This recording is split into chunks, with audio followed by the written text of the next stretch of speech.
Doop doop doo doo doo doop doo. Welcome to the Smeggie Cave. How's everyone doing today? Um, I'm doing okay.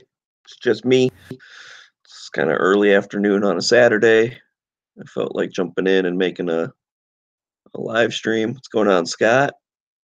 Oh, Moonfood just jumped over to the gun channel side. Maybe he'll jump in. I sent him a link earlier. But yeah, I figured I'd just start up a thing and see if anyone was out there wanting to jump in. If you're over on the YouTube side, head over to gunchannels.com and there's a link on the main page, or you can go to gunchannels.com/smeggies_cave. And that's Smeggies with an S because it's like I possess it. It's my cave. My cave. Except it doesn't have a parenthesis, or not parentheses, doohickey. How's that thing called? You know what I'm talking about? The little half a quotation mark thing. The fuck's wrong with my brain? I can't think of what the hell that thing's called. Anyways, there's not one of those there, so it doesn't matter what it's called. Um, but yeah, I just wanted to talk about guns and whatever. Um, what's going on, Roosted? So I wanted to show you guys something that I thought was pretty cool. Let me screen share here real quick. Screen share, share. I don't know if you all are familiar with this. The Firearm Policy Coalition. Let me go back to their main page here. These guys are awesome. So I check in quite frequently with this website. Um, they got some whatever, just the opening page and whatnot, some things. I always go over to Take Action. If you click on the little Take Action button up here, then there's all these articles that talk about stuff that's going on. And so I was going to go through, see what we have. I mean, it scrolls way back. Like what's all the way down to the bottom. They're talking about pass and share, and um, I know that was a long time ago. I don't know. Are these things dated? Let's see. Blah blah blah. But anyways, what I like about the take action part is that it's kind of getting squished because I don't have a full thing. Like you can see down here, they have like a pre-written like a little form letter type thing, and you can fill out your stuff. Let me make this full screen, so maybe that the border's still kind of messed up. But anyways, you put in your name, address, and all that stuff, and then you hit sign, and it automatically like sends it to like your people's whatever, senators, representatives, or whoever. Um, and I think that's pretty neat because some people they just they want to help, but they're not good at writing or they're lazy or whatever. Um, it's still worth something. I mean, I personally don't think a form letter is worth as much as something you wrote in your own words that's clear, concise, but also has a little explanation behind it. I don't like just saying like, hey, don't vote for this, bye. I will start with that so that if they're just glancing at it, I know it's normally a staff or whatever that's looking at it anyways, but if they just glance at it, they know right off the bat, oh, this is a pro gun thing. Okay, like if that's all they get from it, oh, another pro gunner, check mark, fine. But if they do take the time to look at it, I like to explain why, you know, the thing is like I oppose this because blah blah blah, and not just yell shall not be infringed. Although we all know that's how I feel, I don't think that's the most convincing argument, which I've talked about in the past. So let's see. Again, this is all on the Firearm Policy Coalition. Let's go through. We have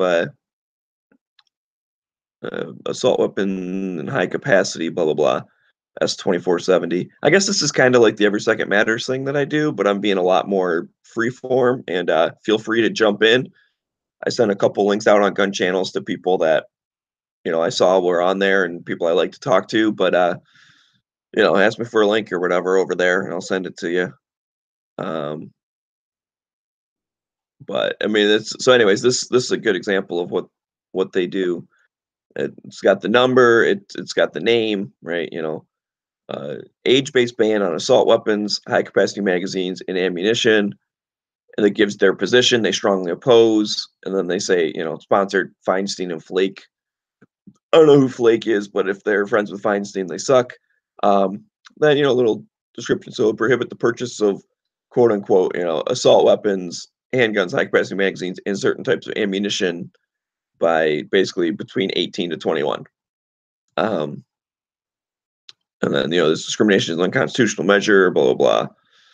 It must be stopped. And so you can sign the little thing down here and hit send. That's, I stand with the FPC, strongly opposed this number. The bill would do this, and that's unconstitutional. I don't like it. I urge you to vote no. So, anyways, that's something to keep an eye on. Mandated handgun license. I haven't heard about this one. I heard about the other one. I haven't heard about this one yet, actually. Handgun Purchaser Licensing Act, HR 5490. Blah, blah, blah. Requires all handgun purchases to obtain a license by submitting fingerprints and photographs to a government agency. Yikes. States that implement such a system will receive specifically allocated funds, but states that do not comply will not receive those funds. Okay, so that's an interesting one, right? Because, obviously it still sucks and whatnot, but they're not forcing it. They're just giving an incentive to states that follow it. So they're basically just rewarding the states that probably already do such a thing, right? There are already some that do that. I don't know about the fingerprints and photograph though. Do you have to do that to get a FOID card or whatever else they're called in different states, but that are basically the same thing? I didn't know about that. I thought you just had to fill out the thing. I don't know if you take fingerprints and photograph. What do they need those for? That's the part I don't get. What do you need fingerprints and photographs for to get a license for something? That seems weird. I mean, I know I had to do it for a concealed carry permit, and that sucked. But I always just wanted why do they do that? Is that so when they find my fingerprints at a crime, I'm in the system? What the heck? I mean, I really didn't like the fact that I had to do that. I'm kind of on the night strike boat on that one, but it is what it is. I wanted to carry, and yeah. Oh, yeah, an apostrophe. Thanks, Roosted. Um. Anyways, I think I'm still screen sharing. I can stop that. Actually, you guys can check the thing out by yourself. I'll still go through it or whatever, but this way I can go and check personal messages and whatever else. So, yeah, I get distracted easily. So I don't know. It's interesting that it won't be a mandated thing, but it's like, oh hey, you want a little extra money? You can implement the system.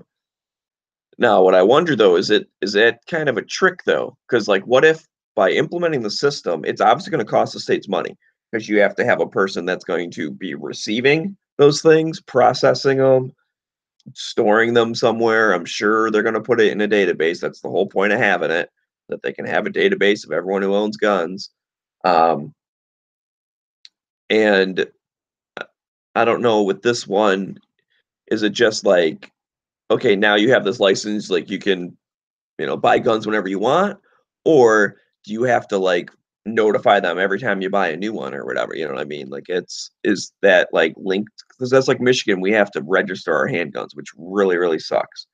And they've tried the past couple of years now of getting rid of that. There's a bill it's just kind of sitting there now, but if it goes through, it would basically get rid of the handgun registry.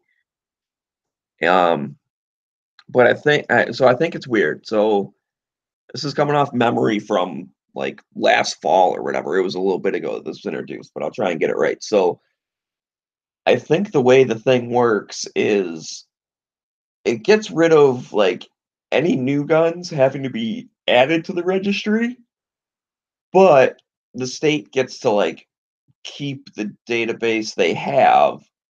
However, it puts in place a mechanism that you can request to have your records deleted.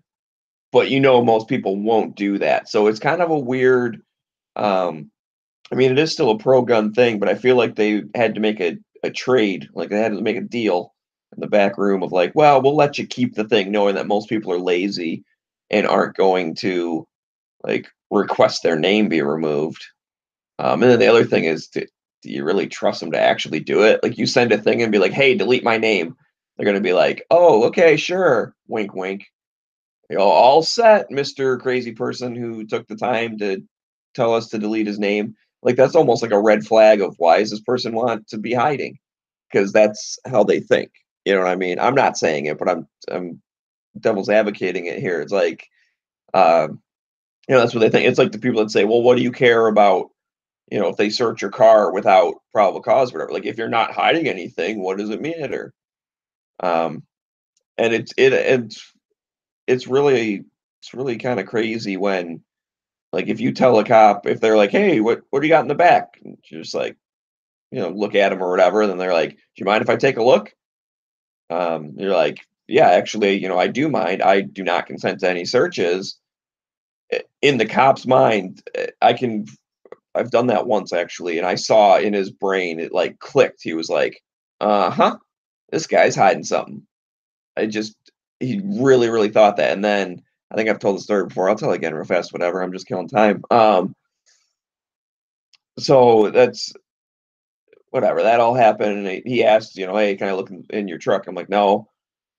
And he's like, "Okay." And he even said, he goes, "No, that is your right. Like, you are allowed to decline." And I go, "Yeah, I know." Like it's, it's one of them things. It's like I'm not an idiot, and it's really surprising because he actually had made a comment about the headliner of my car with all my gun patches and all the things, and it's like you would think you could put two and two together if I have all these like, you know, Gadsden flags and, whatever, like hashtag brace this and every second matters. I mean, he probably doesn't know what some of that stuff is, but gun channels and things. That'd be cool if he knew what gun channels was. But even just the gun patches, like he knew I was a firearm enthusiast. That tends to go hand in hand with like, you know, libertarian or at least like constitutionalist, someone who enjoys their rights, not just like, oh, I kind of like guns. Like if you go out of the way to have a crap ton of patches and stickers and all sorts of things, you can be like, oh, this is like a gun guy. And they tend to be more rights oriented. And I agree with all of the rights, the right to not be searched as well, obviously. So anyway, so I told him that I was like, "No, I don't consent." He goes, "Okay, that is your right." I said, "Yeah, I know." And I was a little bit of a smartass because that's I said just like that. I was like, "Yeah, I know. Like you're not telling me anything new, buddy. That's why I denied it because I know my rights." Um. Anyway, so um, then he's like, "But we are allowed to like bring a dog around and walk around the outside of the car." And I was like, "Yeah, okay." I mean, well, I didn't say okay, but it's like they are allowed to do that. So if if they can do it, they do it. And then the thing hit. Now, I don't ever have anything bad in my car. So I have no idea why the dog his signal was like sitting down. I have a theory on why. I think it slightly had something to do with the flick of the wrist that the cop did and like kind of flicked the leash a little bit, and the dog sat down instantly. And he was like, "Oh, this is a signal." And I was like, "Sure it is, bud. But whatever. What are you gonna? You're not gonna sit there and argue with the cop on the side of the road. I'm not gonna win. They what do they call that? Like the roadside lawyer. It's not. That's not the time or the place. Stand up for your rights, but at the same time, you're not gonna sit there and freaking get in a scholarly argument with a cop on the side of the road. Like he's just gonna do whatever the heck he wants anyways. Yeah, exactly. It would make him false alert. That's what I think. But whatever. Maybe, it's I don't know. I don't know what the dog alerts on either. It goes, "Is there any reason why he would have alerted?" And I said, "I have absolutely no idea why your dog alerts." And here's the thing, if they were looking for like guns or something, does it alert on the smell of gunpowder? Because there's been plenty of times I've had guns and ammo in my car, and it's my freaking backseat probably smells like hoppies or something because it the oil leaked out or something. You know what I mean? Like if that's what it was smelling, then that's what it hit on. There, I didn't have anything in the car at the time. Um, 'Cause I was traveling for work and I wasn't allowed to take my firearms with me. But yeah, it's just whatever. So he like rips my car apart and puts it mostly all back together. And, like, the tone of his voice when he was like, "You didn't have anything in your truck." Like, he was, like, super confused. And I just looked at him, I go, "Yeah, I know I didn't. That's what I said the first time." But that just shows his mindset. As soon as I said, "I do not consent to searches," he's sitting there going, "Alright, gold mine. He's got something. We're gonna find it. This is awesome." And then when they didn't find anything, he legitimately was like, "But you don't you don't have anything." It was just I don't know. It was funny. So, I forgot how I got to that story or whatever, but, do. Yeah, I don't know, I hope some guys jump in here because actually I'm probably gonna get going here in a minute, so maybe you guys can talk amongst yourselves. Let me just see if I can jump through. There's another one here that sparked my interest and I hadn't heard about. And this is the Firearm Policy Coalition is saying, tell the Senate to reject Trump's anti-gun Ninth Circuit nomination. So I'm not sure. Uh, Bennett is that a full name? Oh, President Trump has nominated former Hawaii Attorney General Bennett for a vacant position on the Ninth Circuit. I can only guess for one, since Firearm Policy Coalition saying not a good person, I'll kind of agree with that.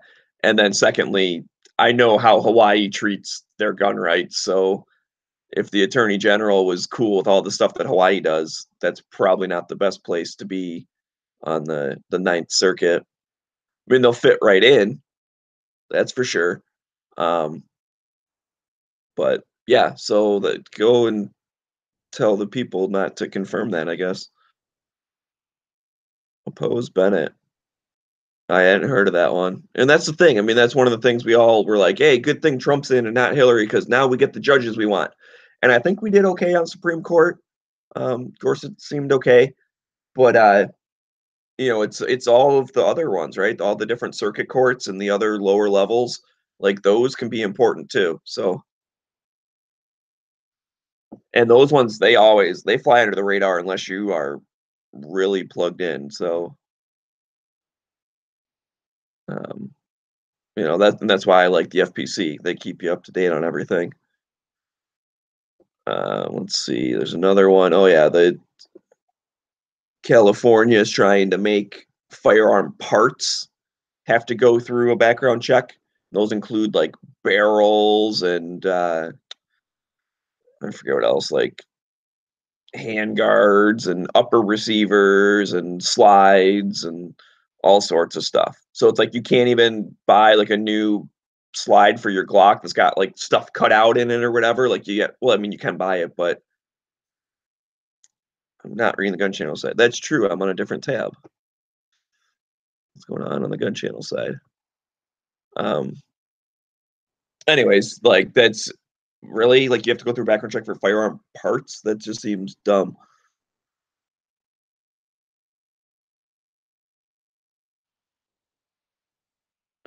He's up. Yeah, anyone from Hawaii is going to be anti-gun. Nine's a lost cause, anyways. I mean, it it could be. I don't like to think of anything as a lost cause. What's up, Midnight? And also, yes, what's up, Hawaii Volcano Squad? Um, but yeah, you're from Hawaii, so you probably know that. What did I say, Bennett? You probably know them.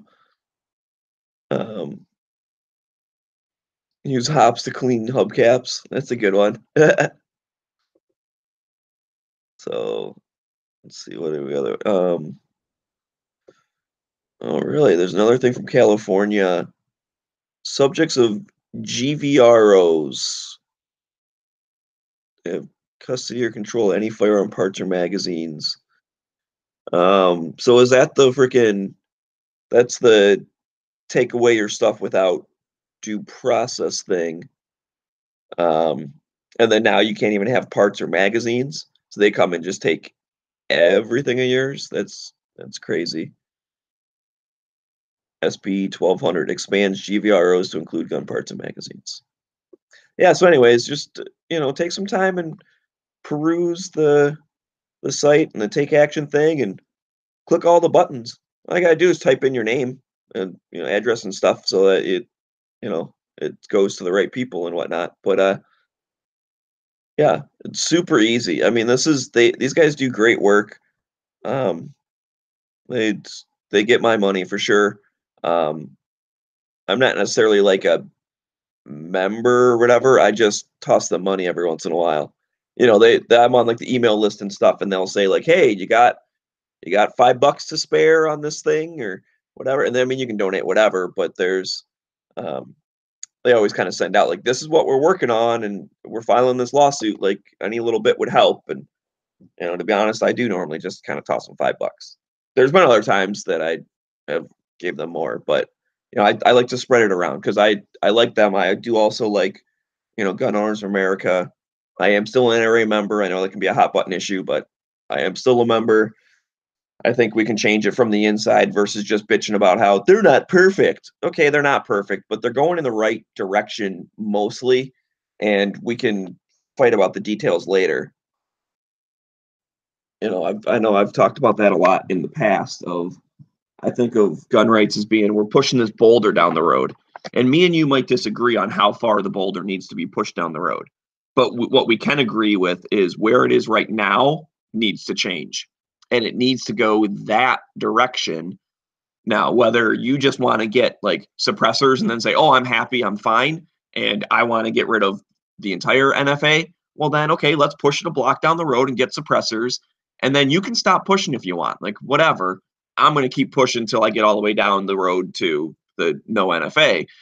But and I can see that with the NRA kind of thing. They're pushing at least the first little bit, and maybe they push a little left or a little right or whatever. I'm saying that is my metaphor, not it's politically speaking. And that's fine because going at an angle down the road is still going down the road, and I can always jump around the side and push it back like the other direction, later. Like we can at least get in that general direction because it sure as hell is better than going backwards. So that's the metaphor I always use, and that's how I feel as far as who your allies are and all that kind of stuff. Um, yeah. So does anyone want to jump in? You guys want some links? I can send them over on the gun channel side. I have to keep refreshing just because my thing's weird. And I'm only saying that because I'm actually probably going to be going in a minute, but I want to keep this running for when I come back. I sent one to you, HVS. Let's see, midnight's out there, so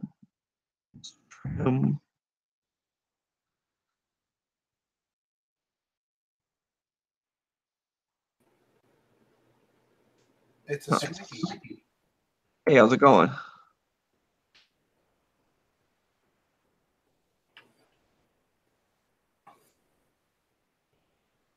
Say something again. What? How's it going? Okay, my sound is working. Come on, Night Strike. There it is. There you Get are. your shit together. I can hear you now. You're fine. Shall not be infringed. Shall not be infringed. So what's going on, Smeggie? Not a whole lot, man. Just killing some time here, doing some gun chat. You missed the Daily Gun Show last night. A lot of stuff the past month. For the past couple days, we've been doing the Daily. Go talk to yourself now. We'll be back in a little bit. Oh, I see how it is. Send me an invite and run off.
Test 1, 2, 3, 2, 1. Is there anybody out there?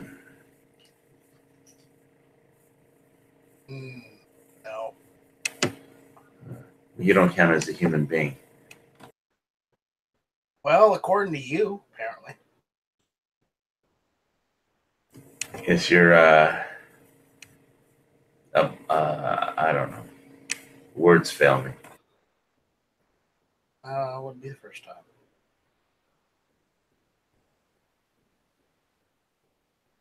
So how is the whole GunTube thing on the?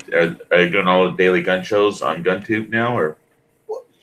I talked to G-Webs about it. We're trying something new on GunTube, but there are quirks with the software, bugs. I can't fix all of them. I'm kind of limited in what I can do with it, but everything seems to be working.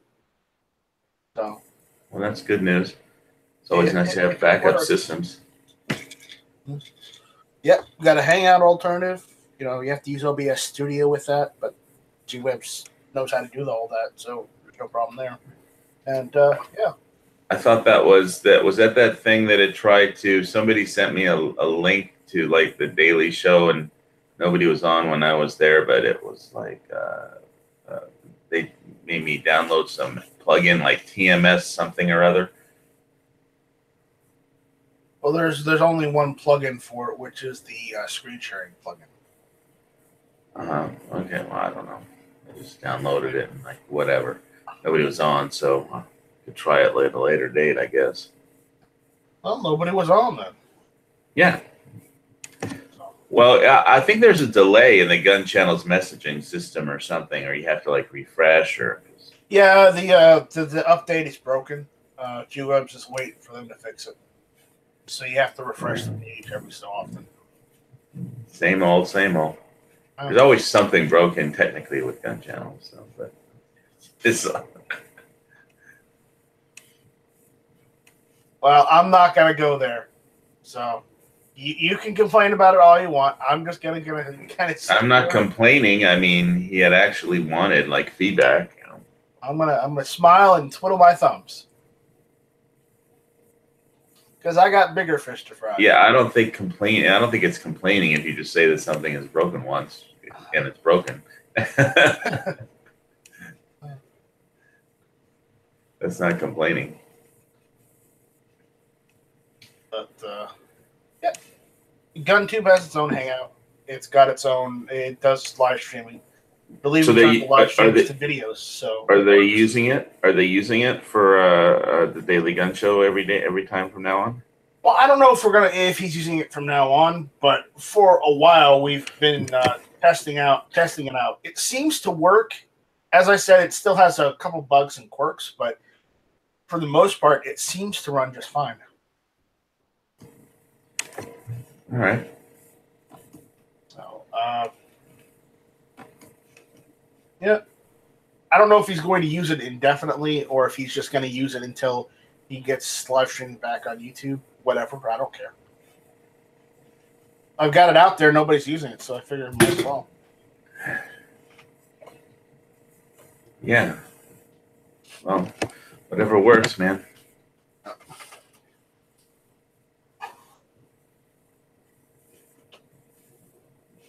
I mean, I set it up just in case stuff like this would happen, and YouTube decided to go all, tyrannical on us, and, well, YouTube's starting to do that. Go figure. Yeah, they're a bunch of little world-controlling global elite fascists. I say something meaner, but I don't want to offend anyone.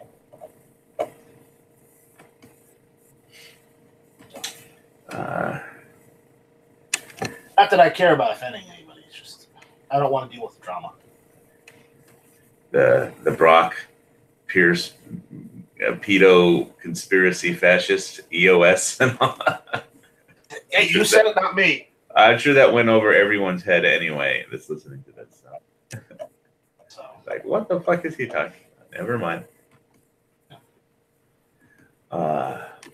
I mean, the only I'll tell you this, the only disadvantage to using GunTube over Hangouts is right now I don't have the notification system set up, so when something happens on GunTube, you don't get a notification yet.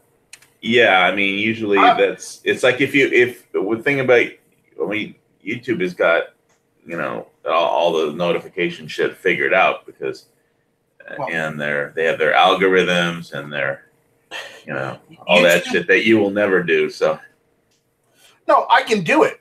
It's just it comes a point to where if I'm sending that many emails, I need a service and I got to pay for that. And I'm running GunTube on the minimalist of budgets. Oh, I hear you. It's called no budget. Yeah, well, so welcome to a grassroots community. There is no budget. There is no budget, so there's.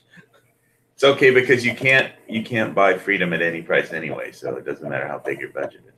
Well, I don't have a budget. So. Aren't you lucky then? You can pay for freedom, but you can't buy it. So. Well, there are more plugins I can get to do all this, but again, those plugins cost money, and you know, I'm not GunTube's not making enough money to do that, considering we lost AdSense. Right. Not that AdSense really paid much in the first. Well, as a last resort, you could get a job, but you know, to pay for it all. Yeah, just like Gillette, right? You know, well, I'm not even going to comment on that what you just said, but yeah. Okay. There we go. But besides, it's more fun to tell you what to do than G-Web's. Well, don't tell me what to do. You're not my dad. I know. Lucky for me. You're not that lucky. I don't think luck has anything to do with it. Yeah, you well, never mind. Yeah, move on.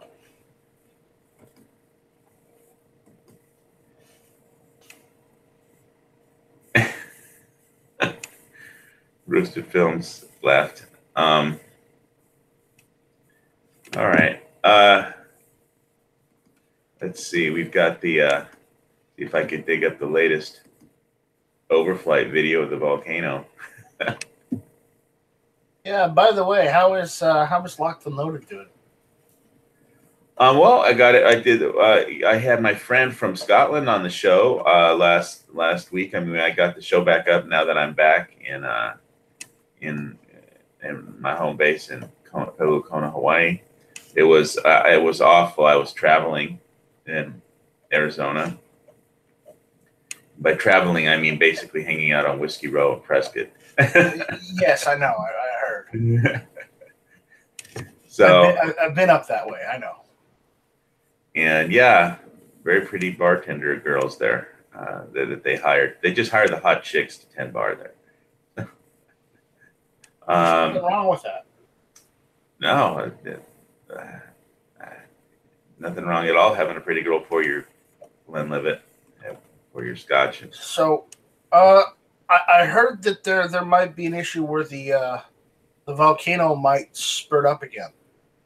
Are you guys? Well, it's been erupting steadily since 1983. Well, they say that, but it's not been erupting steadily enough for everybody to evacuate since 1983. Right, it's just been erupting steadily in a different area. That's all of where that was already overrun in like the 50s or 60s, and so no, it's just the only people that cared was the tour guides that would walk the Japanese tourists from the parking lot to where the lava was flowing into the ocean at night, and the people who actually had homes along the lava-filled homes along the lava flow got tired of tourists with flashlights tramping across their property every night. But it's like an unstoppable stream of mice that just anyway, let's see. Yeah, so it definitely took out a place where I used to live. I mean, and a vacation rental I stayed in. Kapoho was a very beautiful place, but they built it on a most active, dangerous lava threat zone that there is. But what happened was originally people just built like $50,000 bungalows on there, and so it wouldn't have been any big deal if a bunch of little $50,000 bungalows got wiped out. But there was the California, the nationwide real estate bubble, and then combine that with the internet, and people like discovered these vacation rentals in this very beautiful place, and then people started building better homes, and the prices went up from $50,000 to $2 million, you know, and there was like a real estate bubble, and people like sold their $50,000 bungalows for $500,000 or something, and then people didn't stop to think that, wait a minute, it's in the most active lava zone, and the town that it used to be by was completely wiped out in 1952 or something, the town of Kapoho, and so there were just 2 subdivisions left. And then the state came in after all the real estate values went up and forced the insurance companies to enter a volcanic risk pool, but they could have a lava exclusion in their policy. So they created like this Hawaii insurance pool or whatever it was, HIAP, and it's basically if you wanted to sell, if you were an insurance company and you wanted to sell insurance in the state of Hawaii, you were forced to join this risk pool that would insure these homes so they could buy and sell, because you can't, get a loan on a house if there's no fire insurance. So how it works is there's a lava exclusion clause. So if the lava comes onto your property and your house burns down because the lava starts a fire and then it burns down, then your house is covered. But if the lava just rolls right over your house, then you're not covered. So the lava just, and that was the threat, and that's what happened. So none of these people are actually covered, but they had the risk pool, and basically the insurance companies figured out, well, okay, we can still sell insurance in Hawaii and all the other islands, but we'll just have this bullshit lava exclusion zone policy that we sell to these. So there could be something, so the banks could actually write loans on these what were now multi-million-dollar homes, including the politicians that live there. But it used to be just a place where people would go, for the weekend and stay in bungalows, because it was a very beautiful place with perfect weather all the time. And on account of how the trade winds work there.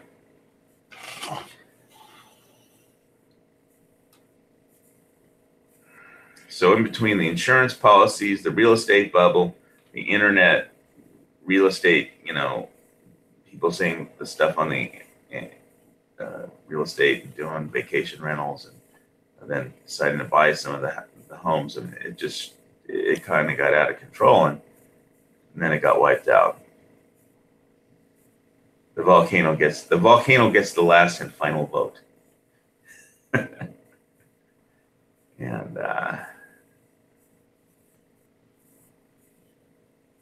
but nobody got killed, just homes got wiped out.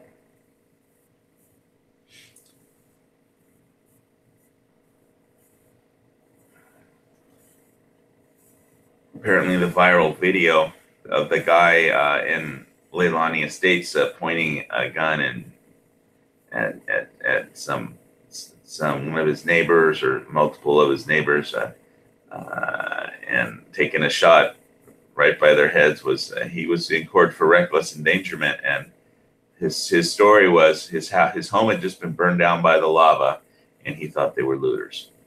And you've ever heard the expression, you loot, we shoot? That's what was going on. He was just really stressed out because everything he owned, his entire net worth, was just destroyed by the lava, and he thought people were coming to loot whatever was left. So he was just freaking out. Yeah, that's why I don't want to be around lava or people freak volcanoes. Volcanoes are nasty business. Well, I always felt safer living on the volcano than I did living in Malibu. I mean, because lava moves very slow, and if you've been in this fire with the Santa Ana winds, it moves like a flamethrower right over the terrain and over right through the property. It's like a 50-mile-an-hour wind with a flamethrower, pushing, being pushed. You really didn't do yourself any service. You moved from one anti-gun state to another. That's not really upping your chances. Well, I had other issues for trying to survive. I mean, it's a very beautiful place to try and de-stress from all the hassles. You have to evacuate because of a volcano. That's not de-stressing. I didn't have to evacuate. I didn't have to evacuate because of a volcano. I moved to the other side of the island, where the fucking lawyers and idiots that run the homeowners association almost killed me. But like I said in another chat, all those, not all of them, but most of those people are dead anyway. So there's nothing I can do to them. And God, I just left vengeance to the Lord, and He took care of it. He died of natural causes, of course. So.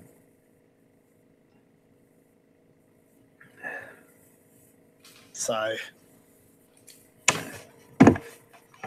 Yeah, it takes all the fun out of it, but. But potatoes and lead, please change the subject.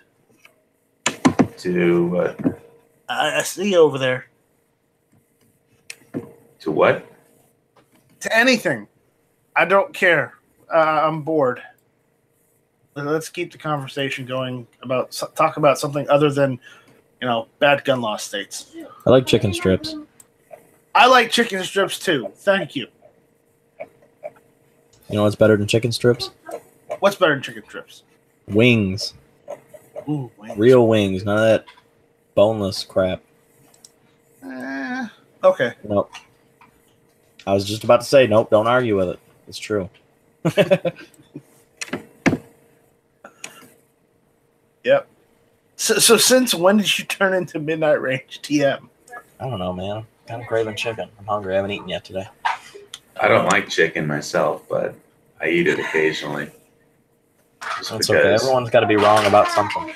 Yeah. Yeah, that's something.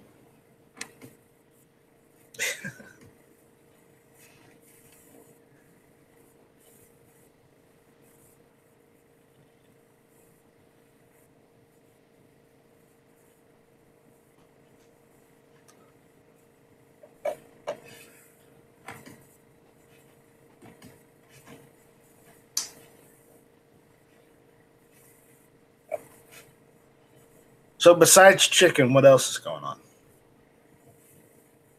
Not a whole lot. Just popped in for a few minutes before I got to get ready to go to work. So what did you think of the Daily Gun Show last night? Where we watched the movie, that was cool. Okay. I was there when we watched. Did he play Death Wish, or the original Death Wish? I've seen that. We watched the original one, and then we watched the new one. Yeah, there's a difference. Yes, we pointed out most of the difference. Yeah, I didn't stick around for the new one, but I watched. Yeah, I didn't see the show, but I saw the one with the Rockford Files that kind of messed up the ending because the DVD was skipping. Yeah. But yeah, I shopped at that store. At the store in the I forgot whether it was a Safeway or what, but and that was like in Santa Monica, the first store going down south on PCH, the first shopping center.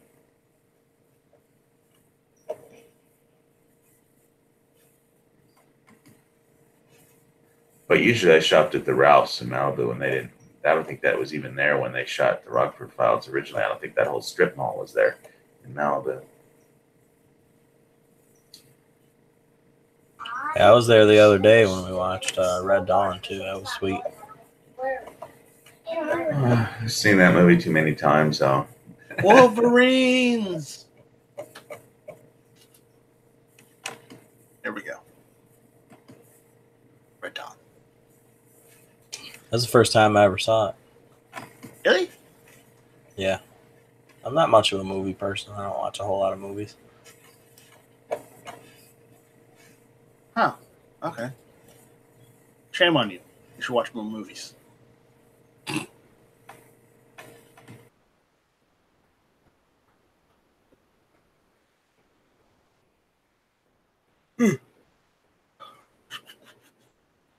All right. I gotta try and find my cell phone. Be right back. I'm jumping out. You guys take it easy. Yeah, you too. I'm out of here too. I gotta go get ready for work. I'll see y'all later. Later.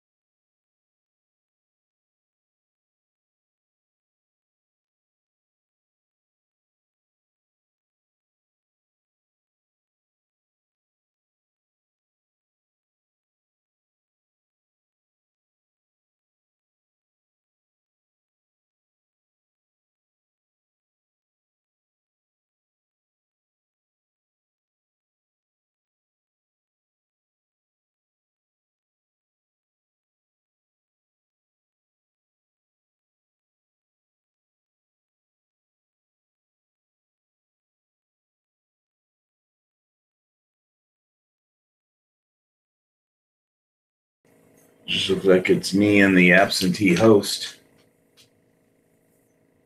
Let's see. Okay. Red Dawn. See if we could pull up a quote. Here it is. Crosses need to take us in one piece. That's why they're here now. That wasn't Special Prosecutor Mueller.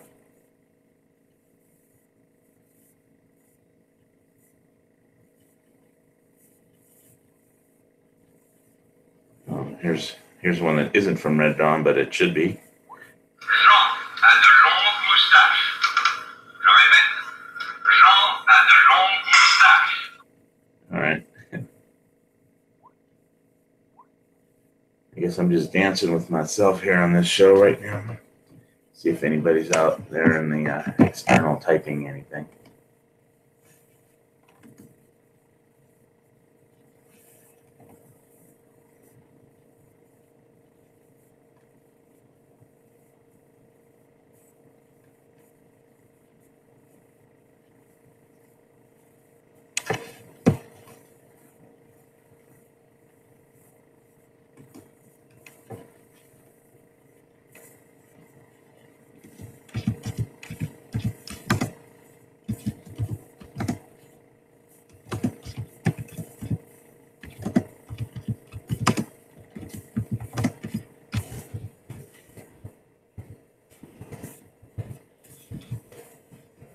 All right, so if you have a topic you want me to talk about, just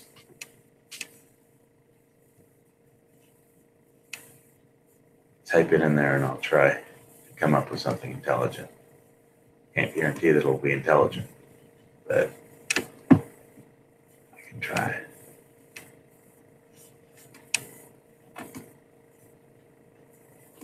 Let's see here.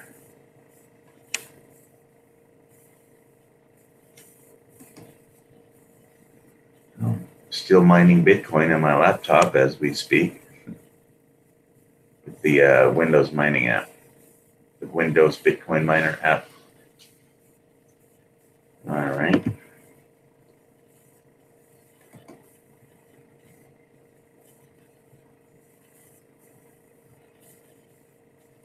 Yeah, John Brown, you were right.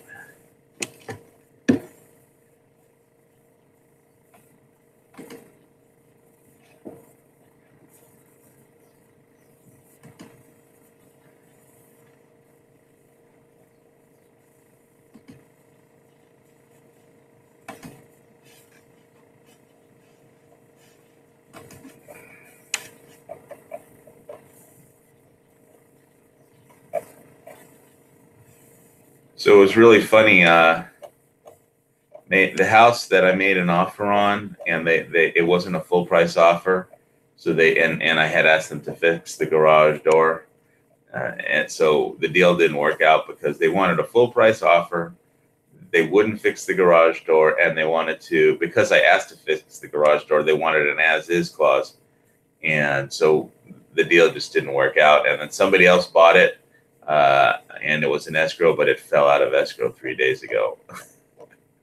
But I don't know. I would surmise that all the homes up there on the top of the volcano that are were just I think there's some earthquakes.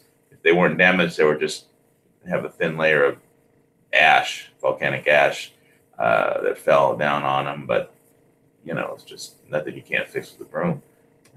But I'm guessing that the prices are going to go down up there by a little bit.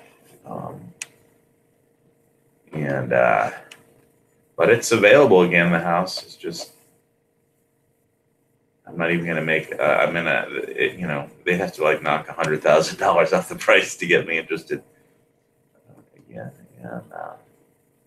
Most of a lot of here, that's the thing about the place that got overrun and inundated with lava, where a lot of the owners here they don't live on the island. They're off-island owners. A lot of them live on the mainland. The owners of this particular house live on Kauai, but easy come, easy go. I'll just wait for the next good house to come on at a better price. But it was a really nice house, so that's part of it's like, oh well, it's not going to work out. And what felt really weird is that it's like I felt like I was shopping for a septic system, because they took it down. They gave up completely. Wow.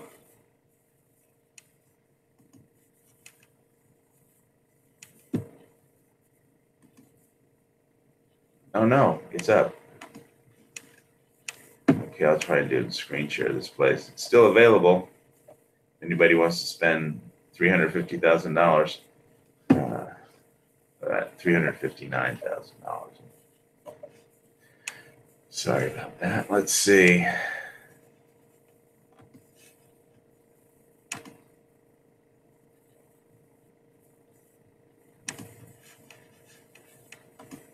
All right, so the screen share. Program, here it is.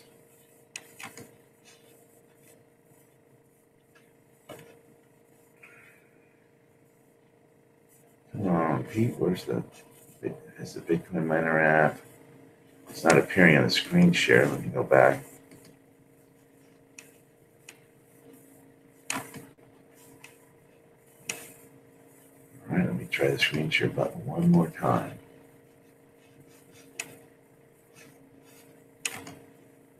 There it is. All right, so I had made an offer on this place, and somebody else bought it, and then it just fell out of escrow 3 days ago. So I assume it had something to do with the volcano. That's why the other buyers dropped out, or the bank didn't want to fund it, or all the insurers pulled out.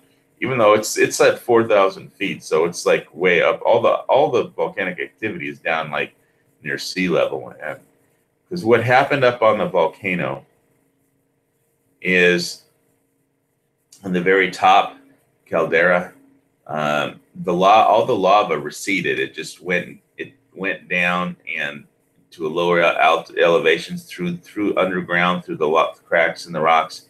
The magma pool just receded because there's a lava lake. It used to be a lava lake on the top that you could see from Jaeger Overlook Museum, Volcanology. It's not a museum, it's a volcanology center. And so all the lava just receded down, and then that created like what was supporting the caldera walls was the pressure of having all that magma in there. And so when it just kind of filtered down and into the fissures down slope, all the rock just collapsed in upon itself and fell down. It's called subsidence, and it just dropped down, I don't know how many thousand feet, like underground within itself. And then when it hit a magma pool, it exploded underground. That caused the earthquakes, and it sent up a huge plume of ash into the air. And so there's like cracks in the road. Let's see if I could find some of that stuff up here. Go to the day before. Let's see. Tsunami following the earthquake. Yeah, it's like at 2 in the morning. We got an alert that there was an earthquake up in the volcano, but nothing bad is going to happen. There's like all the earthquakes, all those dots. So there's the interruption during the day. Not an eruption, an ash plume. So it's not really an explosion. It's more like an implosion, where all the rock from the walls collapsed without the magma to hold it in place. And when it fell down far enough underground to hit the whatever's left of the magma pool, underground magma pool, then that's what caused this implosion and ash flow. Come on now, where's the damn shot with the cracks in the road? Kilauea Summit ash eruption. So basically that ash, like, coated in the neighborhood with, falling ash, obviously.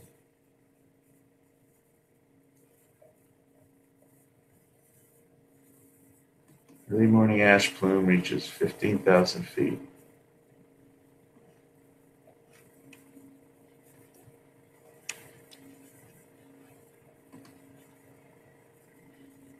So there you are.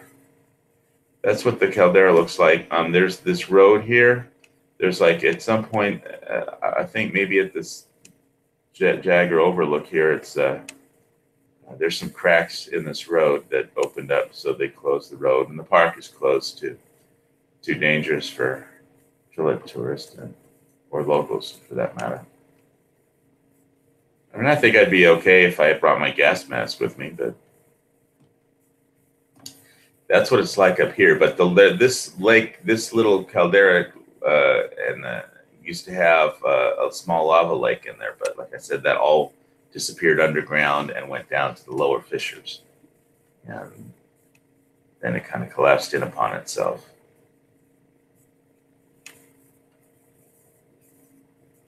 So the house that I had made an offer on was right. Let's see, I'm going to click on this just so we can see where it is. Here's. All right, I'm back. Okay, there's where I made the offer on a house. That's where it's located. And here's where the volcano is.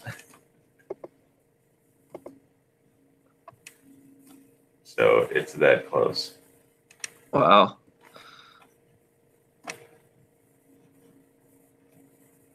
Halemaumau volcanic crater. And the house is right there. But again, all that, so it just fell out of escrow. Not surprisingly, but I had made an offer on this house, but it wasn't full price. And they didn't want to fix the garage door. And they wanted an as-is closet, and I'm not stupid enough to buy a house with an as-is clause on a volcano or anywhere else for that matter.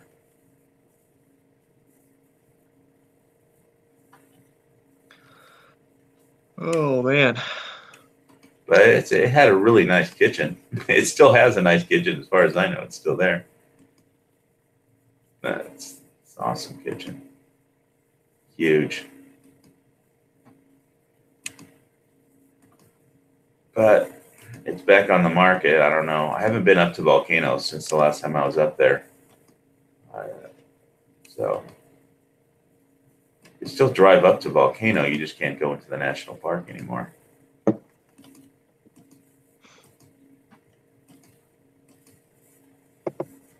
Downstairs. Is the island still on fire? I've been talking about that for the last right up until you just walked in. Okay, a yes or no answer works. I just was curious. Well, can you see this picture? Yeah. Yeah. So that's the caldera. The lava has basically. There used to be a lava lake up here, and the lava all disappeared underground. It went down to the lower fissures at a lower altitude. This is like at 4,500 feet or something. And so the lava disappeared, and then the magma in the lava lake had been keeping the walls up. And so when it disappeared, then all the walls collapsed, and it just, all the rocks tumbled down inside the crater there, and it just, and when it hit the however many thousands of feet the remaining magma pool is underground, it hit that, and it exploded and expelled this plume of ash into the air. But if you want to see the lava, I think we have some overflight video. I just have to go back a little ways. Just hit the big island now button.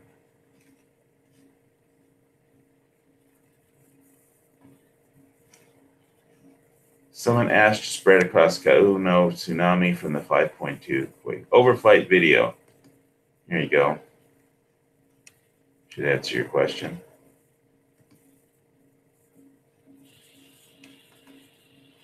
Oh, wow. Yeah. And this is still recent, too. Like, this was just the other day. Yeah, so this is where I used to live.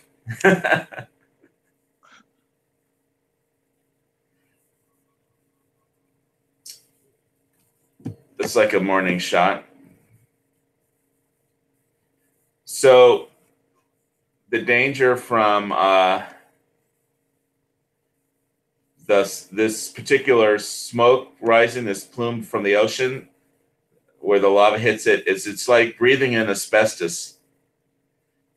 And it's a mix of sulfuric acid, hydrochloric acid, you know, aerosolized with microscopic particles of glass. So it's like breathing in toxic, it's breathing in acidified asbestos. Ooh, yeah, that's probably not good for you. And the lava fissure here, it's like goes up to like 200 feet, around 200 feet high, this fountain. And that's like a river of molten rock. It is pretty cool to watch. I mean, I know it sucks when it goes through where people are, but I like watching lava, like, you know, flowing and yeah, and that's been a problem with the locals and versus the tourists who want to see the lava. And they're also complaining about the helicopters, you know, taking tourists over because it's like you're being invaded by the airborne or something. Mm-hmm. Because every tourist wants to see, you know, do an overflight of the lava. And so in addition to people losing their homes and having their homes wiped out, if they're still in the area somewhere, they have to, you know, they're like being buzzed by helicopters all day. Oh, nice rainbow shot there.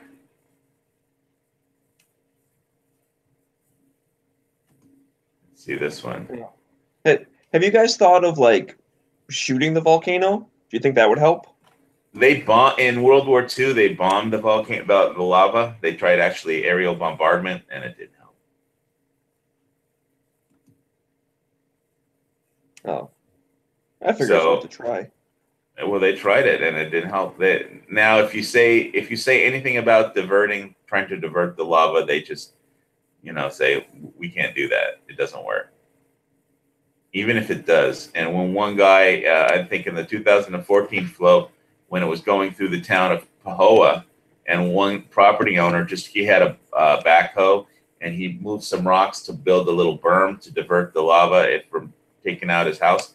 He was like basically harassed by the county and the people and the press, and sued, you know, because what they were saying is there's people that are like, well, it's the will of Pele, you know, it's like divine intervention, so you can't interfere with it. Or two, if you divert it from taking out your house, then the lava is going to go somewhere and it takes out somebody else's house.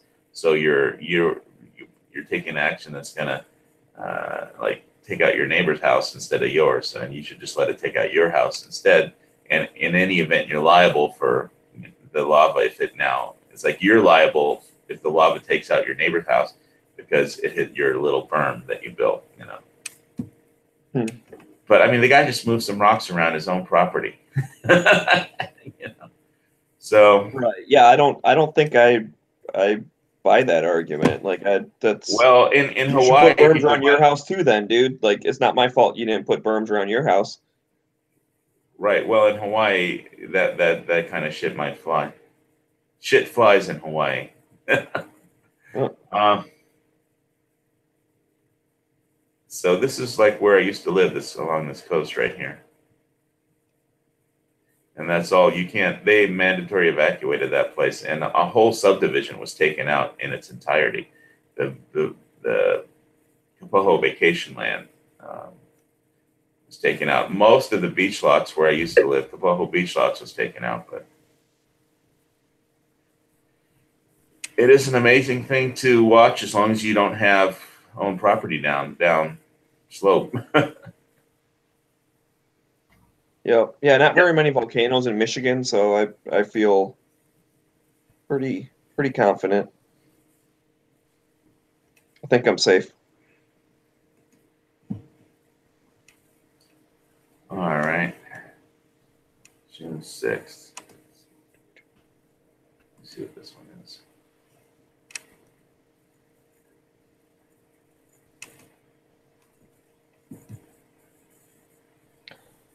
Oh man. So what's going on, G-Webs? Oh, not too much happening. Same old, same old. How did the Death Wish show go there on Pretty the good. daily? We ended up just watching both of them. One, the old one and then the new one.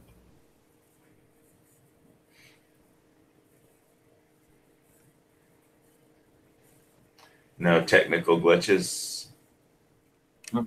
with the gun tube was working good. Okay. Yeah, Night Strike was in here a minute ago. Unfortunately, it's like as soon as he jumped in, I got a phone call and was like, "Well, it's your show now. Have fun," and I left. And then he ruined it. Yeah. Well, you know, it's not his fault. It's what he does. Well, yeah. I mean, it's like that thing about the snake, frog, or whatever.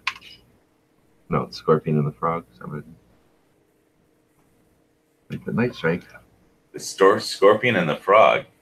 I never heard that one. And the scorpion and the something, where the scorpion's somebody's taking a scorpion across the river, and then the scorpion. That's a dog. Whatever. Then the other animal and the scorpion. Smeggy's like, "What? But you ruined the show." And he's like, "But that's what I do." Stinger got a sting, motherfucker. But that's my nature. Yeah, that story was retold on a Star Trek Voyager episode. That's why people know it. No. That story's old as shit, and everyone here, grandparents and their grandparents. Well, we do have scorpions on the Big Island. That's good. Not anymore. Now they all fall into the volcano. Is that how much fucking ooze is coming out of that thing? Remember the one guy I knew in Hawaii was all like, "It ain't nothing. It ain't nothing. It ain't no thing. It ain't nothing." It isn't. I mean, I don't even live on that side of the island, so for me, it doesn't really bother me except for a tiny increase. You're not worried that it's going to pour so much new land on that side of the island that it's going to get heavier and flip over? That's how we get new Hawaii every once in a while. Not by flipping it over. Yeah, it'll flip over. Then it takes a little while for all new vegetation to grow, and then you people will explore it again and live there. Be ridiculous about it. Another volcano will go off. It'll flip over. It's the nature of the volcano, or it's nature of Hawaii.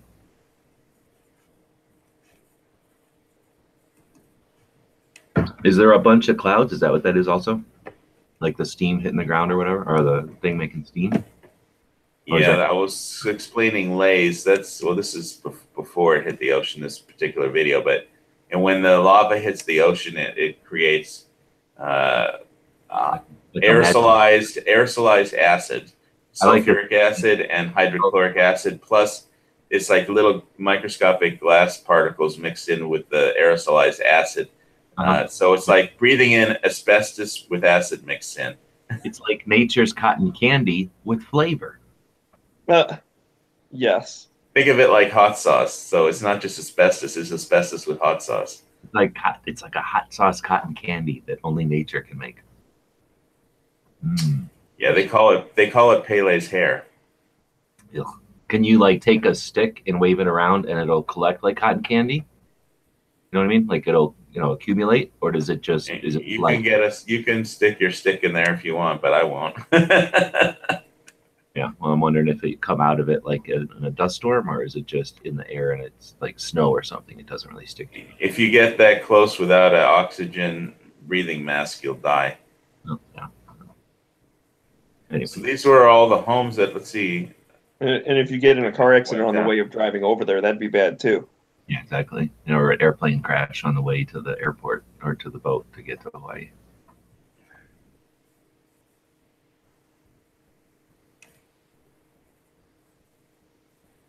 I think that creator. How long are you running this for? Probably another couple hours. Then I gotta get ready for a wedding I'm going to today. You getting married today? Well, that makes sense. Absolutely. I have to go. Well, that's better than me. I have to go to the dentist. That started, you had the deputy sheriff kind of right outside the building, not going in. Could have gone in and. Who's that? That is John Lott. He attacked minutes earlier. I mean, he probably could have stopped it, in less than 2 minutes if he had wanted to. What are they talking about? Parkland?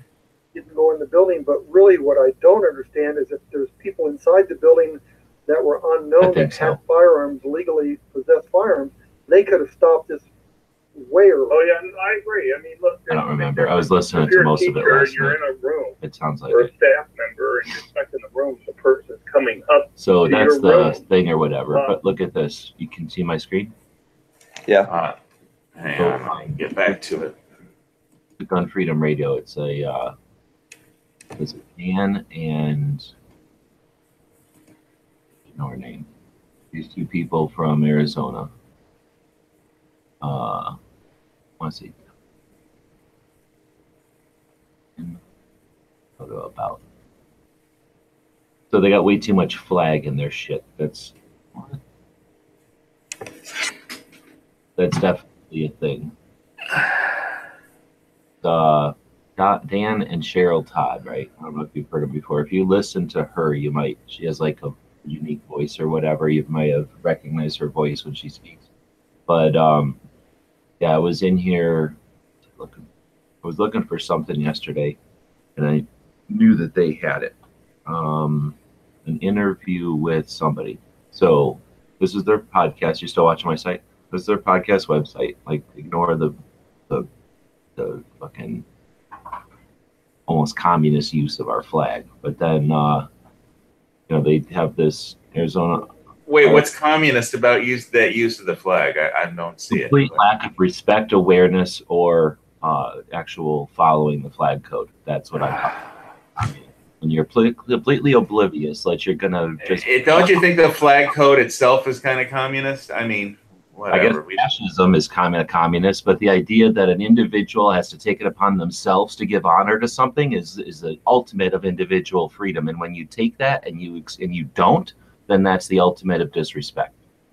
So anytime you want to get into it, fine. But no, I have a fucking solid position on this, and I think that they're not paying respect to the flag. They're using it in disrespect. Anyhow, and this is a fucking picture of a flag on top of a wadded up picture of a flag with a watercolor of a flag on top of it. You're fucking breaking. It's too much. It sounds like more like they're disrespecting Photoshop by just mashing too much shit together. But anyways, what was your original point though there, G-Webs? Yeah. Have a website with their store. Then they got their auction house. And I guess they got some other stuff. She's also in Women's and Outdoor News, which is a female firearms industry association. Anyway, so I knew they had a website, and I don't like it because of the flag stuff. And I listened to their podcast. I thought a few times, but I'd actually listened to segments of it because it's a 2-hour podcast. Anyhow, I was interested in some guests they had on, so I started looking around, and they got a guest section. So look at this. So, I had listened to this. So I'm minding my business on the internet the other day, and I find out about June 26th is the anniversary of Heller, but this year is the 10th anniversary of Heller, right? Didn't he pass away recently? Or was that McDonald? Yeah, McDonald passed away. McDonald passed away, yeah. So Heller's over there, and I posted it on the calendar. The 10th anniversary, they're having a big get-together at the Supreme Court, and then some kind of a dinner in the evening. So it's some sort of a free get-together rally type of thing on the day, and then a thing after, right? And heard about that, and I started digging around on it. And then there's a website, and there's this 2-hour video. I can't wait to watch this. And muskets are reasonable. The Columbia versus Heller oral agreements, or arguments. So that should be interesting. That's off of the actual Heller 10th anniversary of Heller website. I'm guessing it must be something interesting. Anyhow, so I created that event so that people know about it, and then link to it on Every Second Matters and stuff. Love playing around here. Anyway, so I heard this interview with Heller on their show, and I was like, damn, it was a good interview. Because have you heard Heller speak ever? I don't think I ever have. I always kind of assumed for some reason that he was an old guy, and I don't know why, but I assumed he was an old guy. When you listen to whenever you just say old guy, I somehow include myself into that, even though I don't feel. If you're older than me, you're an old guy, so it doesn't matter. I assumed he was, and he ain't. He actually kind of talks kind of quick, and he's pretty funny. So I'm trying to. This is their what do you call it, archives or whatever. They don't really search good, but somewhere in here there's going to be a piece of it. Anyhow, so I was listening to that, and I was like, wow, that's pretty good, right? And then anyway, I got into the guest thing, right? So I saw the Heller one because that was fairly recently, because this thing's coming up and they're letting people know about it. Also, Cheryl is speaking at it. Then they did some other interviews. So if you look at their list of podcasts, it'll sort of relate. They update this guest list to when the people have been on, but somebody like Heller, he may have been on their show, just the one time. So depending on who it is, they may have multiple features, and they've been on the show multiple times. So they'll update their little bio thing here, but they keep their bio under this guest tab, and it's pretty interesting. Like, I think I just popped this one open. So this is Dick Heller. Here's kind of a blah, blah, blah about him. Then they pull some stuff from Wikipedia, and they've got his links and stuff, like stuff that's worthwhile about him. So anyway, I started going through this, and that's what all this is, I think. No, that's not. I have this other tab over here full of all these people that are off of their things. So they got Dave Workman. He's Citizens Committee for the Keeping of Firearms, who works with Gottlieb. This guy is one of the Polite Society podcast guys. Doug Ritter is Knife Rights. Wheeler is the lawyer that created Doctors for Responsible Gun Ownership. Heard of that before? Yeah, I've heard of that before. I've actually got them bookmarked somewhere on my website. My massive gun bookmark folder. So same with me. I knew that he was the dude from Doctors for Responsible Firearms Ownership, but I did not know that he is, I have it written in here because I don't remember. I did too much shit last night. That he is also, what the hell is he? Timothy Wheeler also is the guy responsible for defunding CDC gun control spending. Do you remember in the early 90s, the Center for Disease Control was challenged on their position that they're spending federal money simply to enforce their already fucking made up mind about gun control? They weren't doing any actual gathering of knowledge. They were hand-picking stats to emphasize their position, right? And that was found out, and that was challenged. And then the Republicans said, guess what? You spent $2.5 million or whatever it was on this bullshit last year, and it's obvious. Like, it was, they're from their statements and stuff, it was obvious. It was not a big investigation. So guess what? You got $2.3 million less money this year. And then they freaked out, and now to this day they act like the money was taken from them. They act like, oh, we've been told not to do stuff, when really, right? Yeah, that's what they say is it's illegal to do studies about gun violence. Like, right? No, it's not. We just don't give you money. Money was taken, and they all said, oh, if we do studies here, we have to do it on our own dime. Now we don't get paid to do these studies that we want to do. So paid by the government. Yeah, exactly. They got to figure out a way to fund it themselves. So anyway, Doctors for Reasonable Gun Ownership, Dr. Go, was created by Tim Wheeler. I know that this Eden guy is the guy like at the gun rights policy. You know they can get funding just by calling 911 Bloomberg or whatever.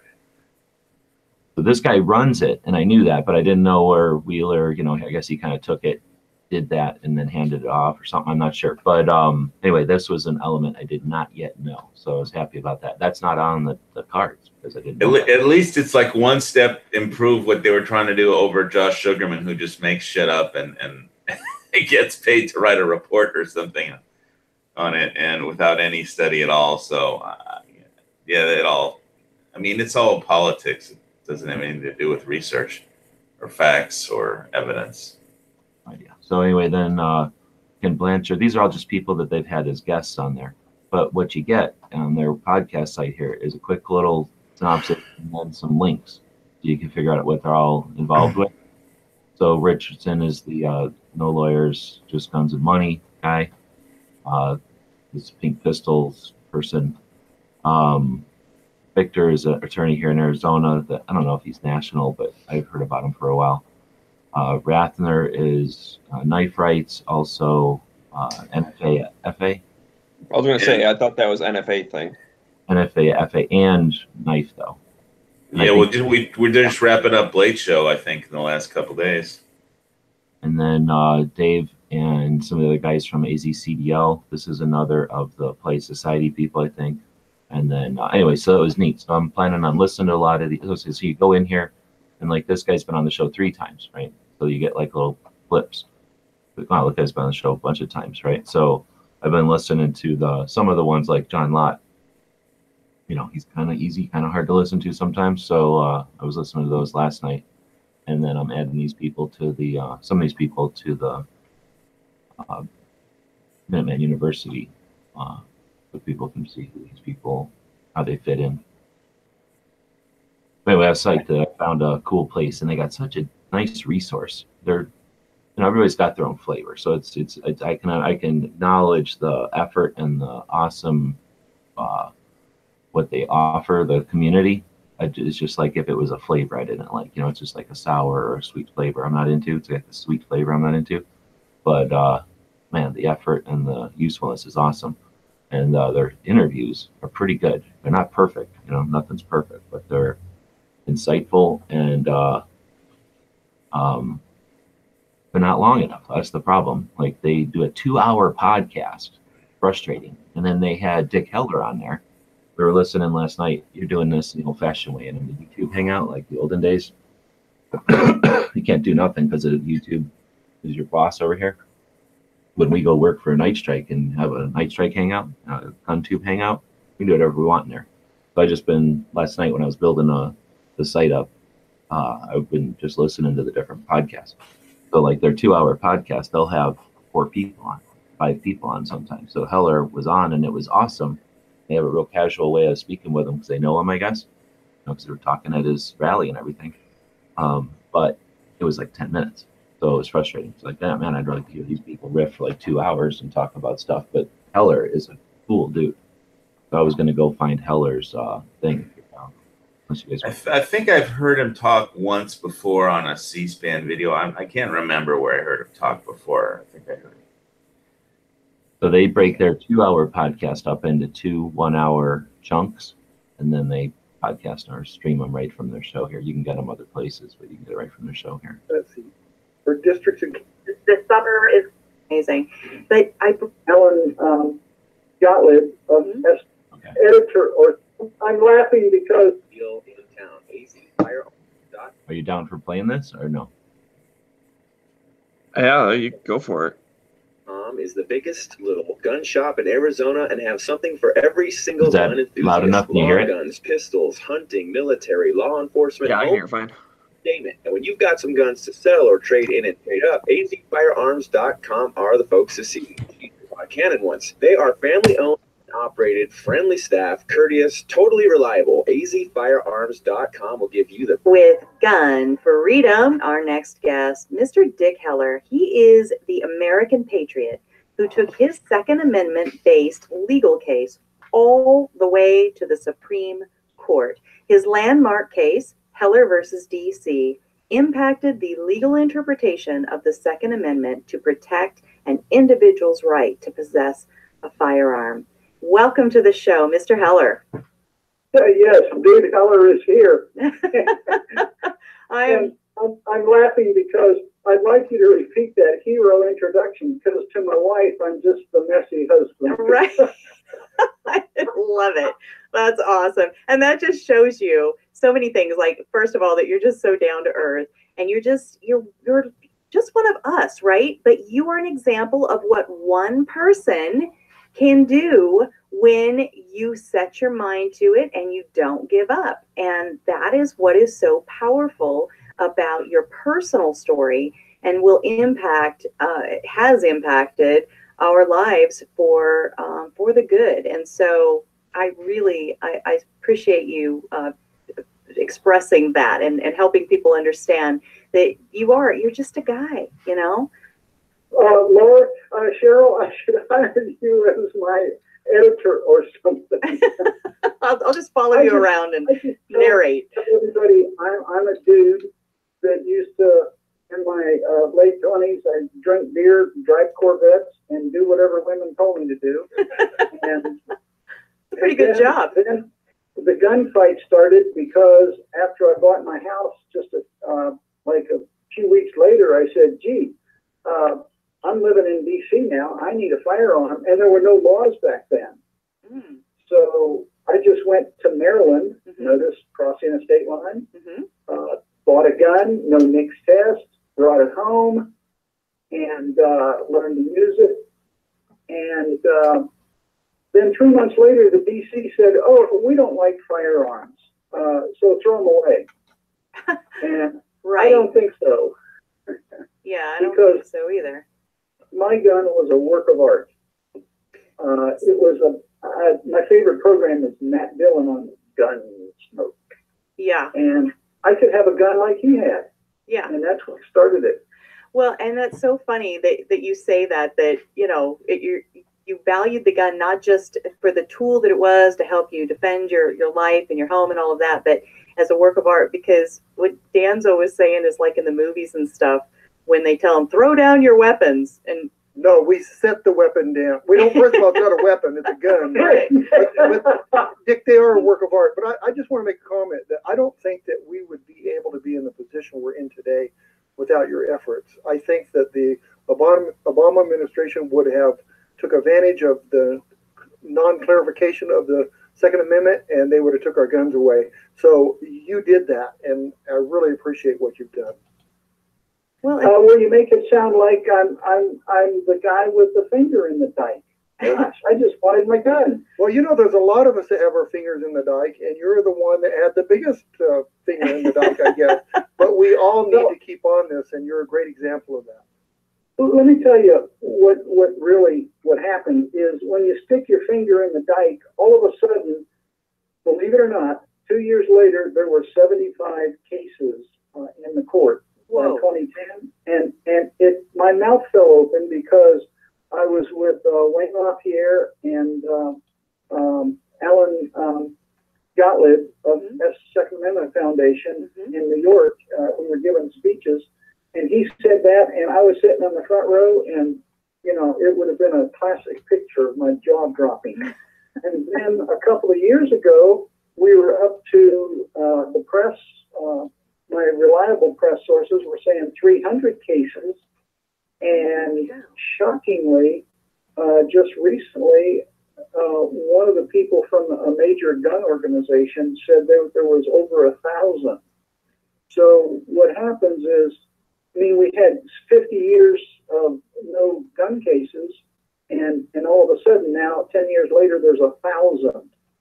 So it shows that it basically said, hey guys, you all have permission to fight this monster that's trying to take your guns a little bit at a time all over the country. That's brilliant. I love that. And you know what? I mean, you know, from the inside out, legal cases are not cheap. They're not cheap on your time. They're not cheap on the personal stress it puts on your life. They're not cheap on finances. And when you look at how much you went through, and then you're saying there's 75 cases, and then a few years later 300, and a few years later there's 1,000. Look at the resources that are being tied up, and I mean, I don't want to say wasted because we have to fight the fight, but wasted in the sense that why are we fighting against laws that are already infringing when the Second Amendment says very clearly, and it's the only one that says it, shall not be infringed. And make no law. And make no law. Wow. One above it. Now, here's where I think we really need to, where we could really make a difference, and I talk to every lawyer I talk about with this. Here's the issue. When they knowingly say we're going to do whatever to violate your Second Amendment right, they need to be held personally responsible. Their veil of sovereign immunity needs to be pierced, and they need to pay the $1 million personally when it comes to that much in a case. Are you guys listening to this? So say that again. Who is it that would be held personally responsible? I'll give you an example. Yeah, I'm listening. Keep and bear arms. Keep is pretty clear. Ignore bear at the moment. Keep and bear arms. Mm-hmm. Well, the city council says, we don't want you to keep arms. Guns are banned. Mm-hmm. They know, I mean, unless they're merely the product of the DC public school system, they know what the word keep, K-E-E-P, means. But what is the definition of the word is? That I'm still stuck on that one, but go on. Go on. Let me call Slick. Yeah. He's on my Rolodex. But so what happens is when they knowingly violate Piercing sovereign immunity is not an easy thing to do. fight me, spending my money to fight them, Yes. and NRA money, and Second Amendment Foundation money, and Gun Owners of America money, and our personal money, and like you said, our life. When they knowingly violate that, and it takes that much in our resources and our life, they need to be held accountable, and they need to pay that $1 million. When they know, you have to prove intent, and that on top of piercing sovereign immunity, he wants you. You have to prove their intent was to do that. I mean, they need a slap in the face with it's not an easy thing to do. All right, we're listening. $100,000. Well, and that would mean that those of us that want to protect and preserve and defend our Second Amendment would have to stop being in a constant defensive and a defensive stance, and actually go on the offense and finally say, look, why are we defending ourselves constantly and defending the Constitution constantly? They should have to be defending their position that is not supported by the Second Amendment. And they've got us really snookered, I think.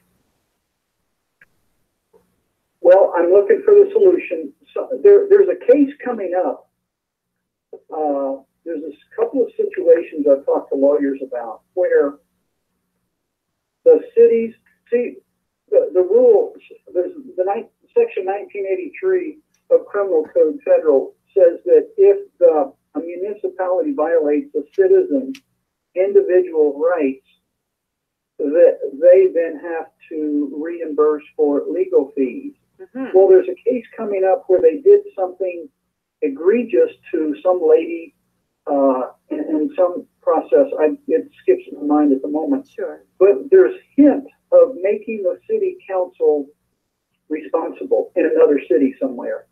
And I'm going, yes, if we can just break through and make one city councilman responsible somewhere, then we have precedence. Yes. And we can go after them for everything they knowingly do. So we're saying going after them personally. City council members personally. Wow. So, and are you independently wealthy, Mr. Heller? Would you? Yeah, let me ask my wife. Yeah. I have some money for milk. Right? I need to go to the store. Right? Because if they've heard your name multiple times, they think that you are somehow imbued with, gazillions of dollars just because we've heard your name and you're well known. I have absolutely no idea where they got such fantasies. Yeah, and that's the thing is, there but by the grace of God go every single one of us having to invest ourselves the way that you did. And how many of us will? And how many of us will throw our hands up and go, oh, but I'm just one person and I can't make a difference. And that is why I think it's so important to keep your example freshly in our minds. And in that vein, we are celebrating the 10th anniversary. I don't know if it feels like to you that it's been 10 years, but the 10th anniversary of your landmark case on Tuesday, June 26th, in front of the Supreme Court building. We're going to have a rally. We're going to, bring some speakers out and celebrate and help people remember why this is important. That's got to feel a little surreal, maybe, huh? So much of it does, yes. And you're going to be there, right? I am. I get to be one of the speakers. I'm just beyond. I'm going to insist on it. Thank you. Editorial. Thank you. Sir. Yes, it's Heller10, HellerTen.com, HellerTen.com for the 10th anniversary. And Cruz will be there, a person that initiates most of the Second Amendment legislation out of the House of Representatives, Tom Massey. We expect him to be there. A number of them have been invited, and then there's a banquet at night, and everybody will be speaking. And Matthew Robinson will be there. I am the majority. Quit blaming me. Remember that guy? I love it. He's fantastic. I can't wait to meet him. Well, go ahead. He'll be speaking. How much time do we have left? We have to run. We do have to wrap, unfortunately. But I'm so excited to have had a few moments to chat with you. We'll definitely bring you back on and talk about how the event went. But we definitely encourage everybody to go to say the website again. HellerTen.com. T-E-N. HellerTen.com. Listen, if everybody gets out and votes, if every gun owner would vote, we would have a landslide. That's all it takes. Amen. As little as that. Amen. All right. Well, thank you so much. I look forward to meeting you in person very soon, Mr. Dick Heller. Have a great day. Thank you so much. Bye-bye. Be safe. You too. Bye-bye. All right. Stick around. We still have the rank. So, yeah, doesn't he seem kind of, at least for me, he seemed like a lot more on top of it than for some reason, I thought he was a little old guy. Like, oh, we took care of this for Heller. Like, we did this for Heller. I just thought the impression was older. Yeah, he seems cool. And like you said, I mean, they have decent, banter back and forth a little bit. Like, he's got a good sense of humor or whatever. Wait, old guys are cool. You know, they don't take anything personally, though. They get right over things. Right. I mean, piercing sovereign immunity and trying to hold people, a politician, liable for how he votes. That's going to be a tough road to actually do that. I mean, and it's a nice theory, but it's got all kinds of problems. You're holding somebody liable because you don't like how they vote. That's just, I don't think that's going to ever fly. Well, that's one of those things that you attack at different angles, see what works, whether it does or not. It at least gives them something else to think about, and they're less likely to pass magazine bans if they're worried about getting sued themselves. So I don't think a politician is worried about getting sued because they vote for a magazine ban. Well, then that's what they're fucking suggesting, dude, is changing that fucking dynamic. So they are fucking scared shitless of it. And if you're so worried about it being sued, then maybe you should open your mind and think about the other influence that we have is not only the people that vote them into office, but the people that create the culture that allows them to be fucking around. So we can definitely put pressures on them in ways that aren't necessarily an actual law case that would make it uncomfortable for them, that would have consequences for, at this point, stuff that they're doing just because, I don't know, who knows if they're even doing it with intent. They could just be doing things because someone asked them to, and if there's no consequence at all the other way, why would it be rational to expect them to stop it? So well, why not look at how it's because it's legally it's just starting our influence on a representative. It's like you're basically flying in the face of a democracy. Is why. I mean, you can't like sue someone because you don't like how they voted. You know, it's just not going to happen. Laughing it off. I'm not laughing off. I'm saying it's impossible. What I'm trying to explain to you is use it as a way to expand on the idea, the concept that we have influence over representatives. If you want to get held down in the nuance or the specific of a lawsuit, you're right. Are we supposed to end the fucking conversation because let's just end this conversation at the point where you said that I was right, and then we're supposed to blow off the rest of the conversation? Or do we fucking get past that little tiny glitch and talk about other ways that we can influence our representatives in society to give consequence to their votes? That's what we're talking about. That's what the conversation is. Why are you backwards on the freaking lawsuit part of it? Because that's what he was talking about. I mean, if we could just end the conversation at the part where you said I was right, then we can talk about, you know, how to. All right.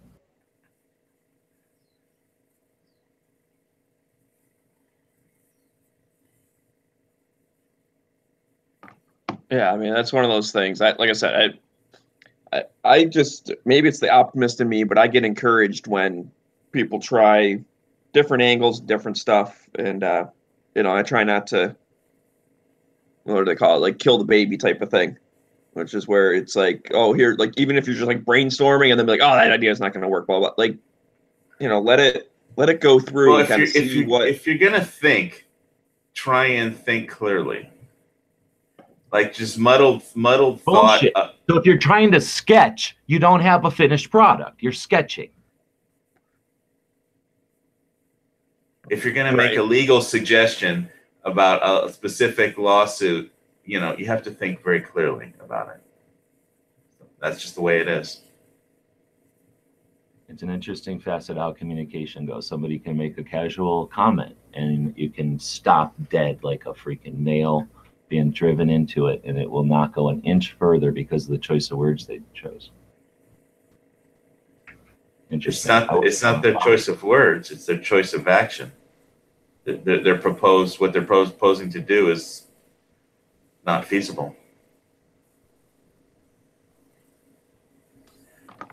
Because, you know, laws have never like changed or anything, and the way stuff works has never changed. No, things happen once, thought based on logic, and then they stay that way forever until someone can logically fix it. Nothing changes. Well, if you can sue people for how they vote, then let's just forget about democracy and put a dictator in charge, and you know, you can't sue people for how they vote. And that's the problem. You can look at a PDF, which is totally different thing. This is doctors. Let's see what they fucking did wrong. What critical flaw they had that won't let us ever change a law again. Founded in 1994, it was just like a brochure about the organization. I thought it was something specifically about, the hell I clicked on over here. Physicians, papers, firearm suppressors. Oh, okay. Doctors are leading the charge in the decriminalization of marijuana. Doctors are? I think more than anybody else, yeah. Yeah, but the lava flow took out a bunch of marijuana farms in here, too. Well, that's what Trump's mulling over now, is like fire Jeff Sessions and take the marijuana off of Schedule 1. So that's a huge change. Well, that gives you hope. That like gives him a different political reason to fire Jeff Sessions. I mean, if I was Donald Trump, I would have fired him the day after he was confirmed because that's when the day after he was confirmed, he recused himself on the Russian investigation, I would have fired him the day after he was confirmed. But I guess Trump was too nice of a guy to do that. Well, Trump was playing the long game. A change in the schedule of marijuana does give me hope for an NFA change, because that is a pretty. That's not. Oh no, shit! It's from the 30s. It's great political cover. 30s. How come you won't let anybody finish their fucking? I'm just trying to add in that it's great political cover. Okay, but anyways, yeah, bringing it back to guns, that you're right. That just proves that just because something's been illegal for a long time, like the NFA, doesn't mean you can't get rid of it. And so that'd be good precedent to, even if it's just, take suppressors off the NFA. It's kind of like, take the marijuana off the thing. You're not legalizing heroin by doing that. You're just doing one piece. I personally want to see the whole NFA go away, but I like any little piece in any step forward is a good one in my book. I talked about it before all you guys jumped in when I was rambling to myself and the audience of, that metaphor. We're pushing the boulder down the road, and we all might have different opinions on how far the boulder should go, or if it should go down this side street or that down street. But we all agree that where it is right now, it needs to go that way. So let's all push that way with every friend we have that wants to go that way. And we'll argue about when we get, 1 block down the road or 2 blocks down the road or 10 miles down the road, then we can have our differences. But for right now, we're pushing the same direction. So if, if suppressors get off the NFA, that's awesome. And then if people want to stop fighting for the NFA, that's fine. I'll keep fighting to get rid of the whole thing, because I think SBRs are, just as ridiculous of being controlled, because there's nothing inherently bad about SBRs, and especially with the way people are making pistols nowadays, you're functionally, still have some basically the same thing. So what's the difference if it has a stock on it or not? Dude, there's nothing inherently evil about a rifle that has a little bit shorter barrel. There's nothing wrong with that. Dude, they're not used in crime. It's already been shown. I mean, they do exist and people don't use them in crime. So why are they more strictly controlled? All right. So I think you should take the beginning of that and polish that, dude, because that was good. Kept going. Now I forgot what exactly you fucking said. But the way you started that was pretty concise. Cool. Thanks. The hell? Damn it. So talking about everyone working together and pushing the boulder down the road. Yeah. So I was going to say that that's actually freaking the perfect strategy, right? Everybody pick up what they're interested in and go that way. And then nobody has to be there. It would work ineffectively if we had one place that we were pulling it from, because then we'd have strategic one place for them to worry about. With all of us picking it up and moving it, Doom on Bloomberg, he has to pay for a lot of fronts that way. And then, like you say, once we've moved the whole line, once we've moved that window over, so it's like, what do you mean a 1930 law is unmovable? They just moved the marijuana one. Like, this is just a crazy old, old-fashioned law we're changing. Move that window. Right, and that's what I'm saying. That's what they did with marijuana. I mean, it completely shifted. The neoconservatives and the Puritans can't argue against it anymore. There's just too much facts for them to have their reefer madness scare. Just like they're trying to push, like, oh, if we legalize silencers, there's going to be murders all throughout the night that we can't hear happening. So they're like, they're right now trying to start a campaign, like a reefer madness, a silencer madness. Oh my God. And I'm like, well, if criminals wanted to use silencers, they'd already be doing it. They're breaking the law by breaking into your house. What the fuck is another law by putting a fucking can on their gun that they can make in the garage? That reminds me of that. Like a black and white movie, like the Reefer Madness movie, how it's like almost comical now, how exaggerated it is. Somebody should do that with cans, like all with the old footage and stuff. That reminds me of that Deep Space Nine episode with Garrick, when he doesn't understand how come humans think it's bad to shoot someone in the back, and he just puts forward the question. I mean, if you're gonna shoot someone, isn't that the safest way to do it?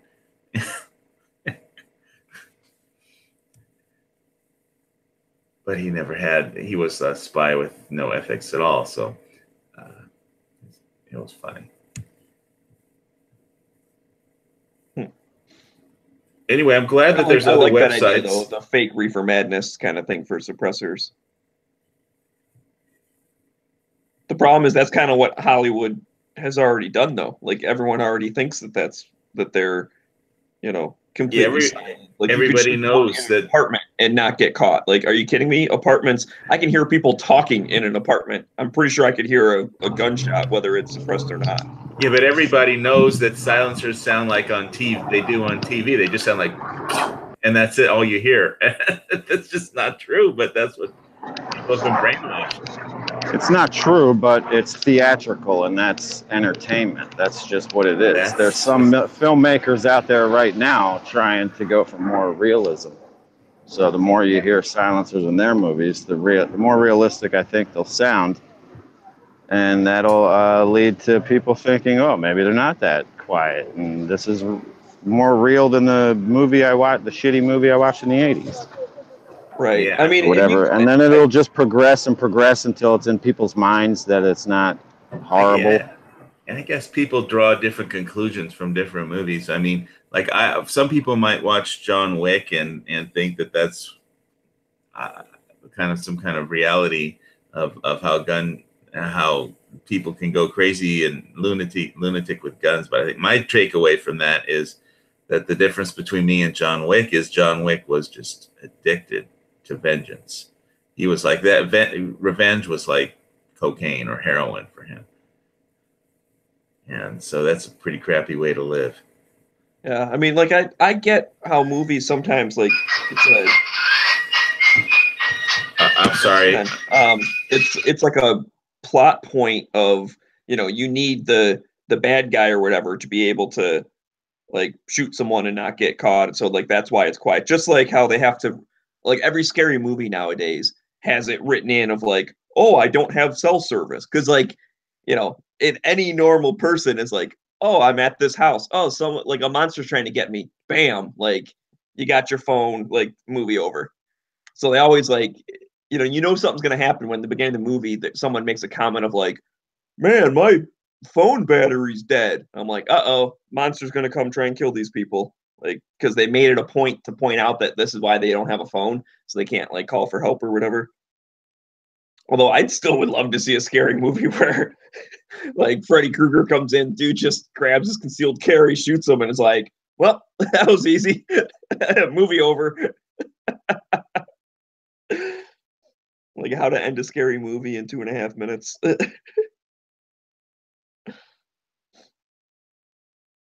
I went back and had to listen to Moon because he made a point too that made me think of something, but I didn't want to break conversation before. So you said, well, this part, let me play it again. Moon, do you remember saying this earlier? Facts for them to have their their reefer madness scare.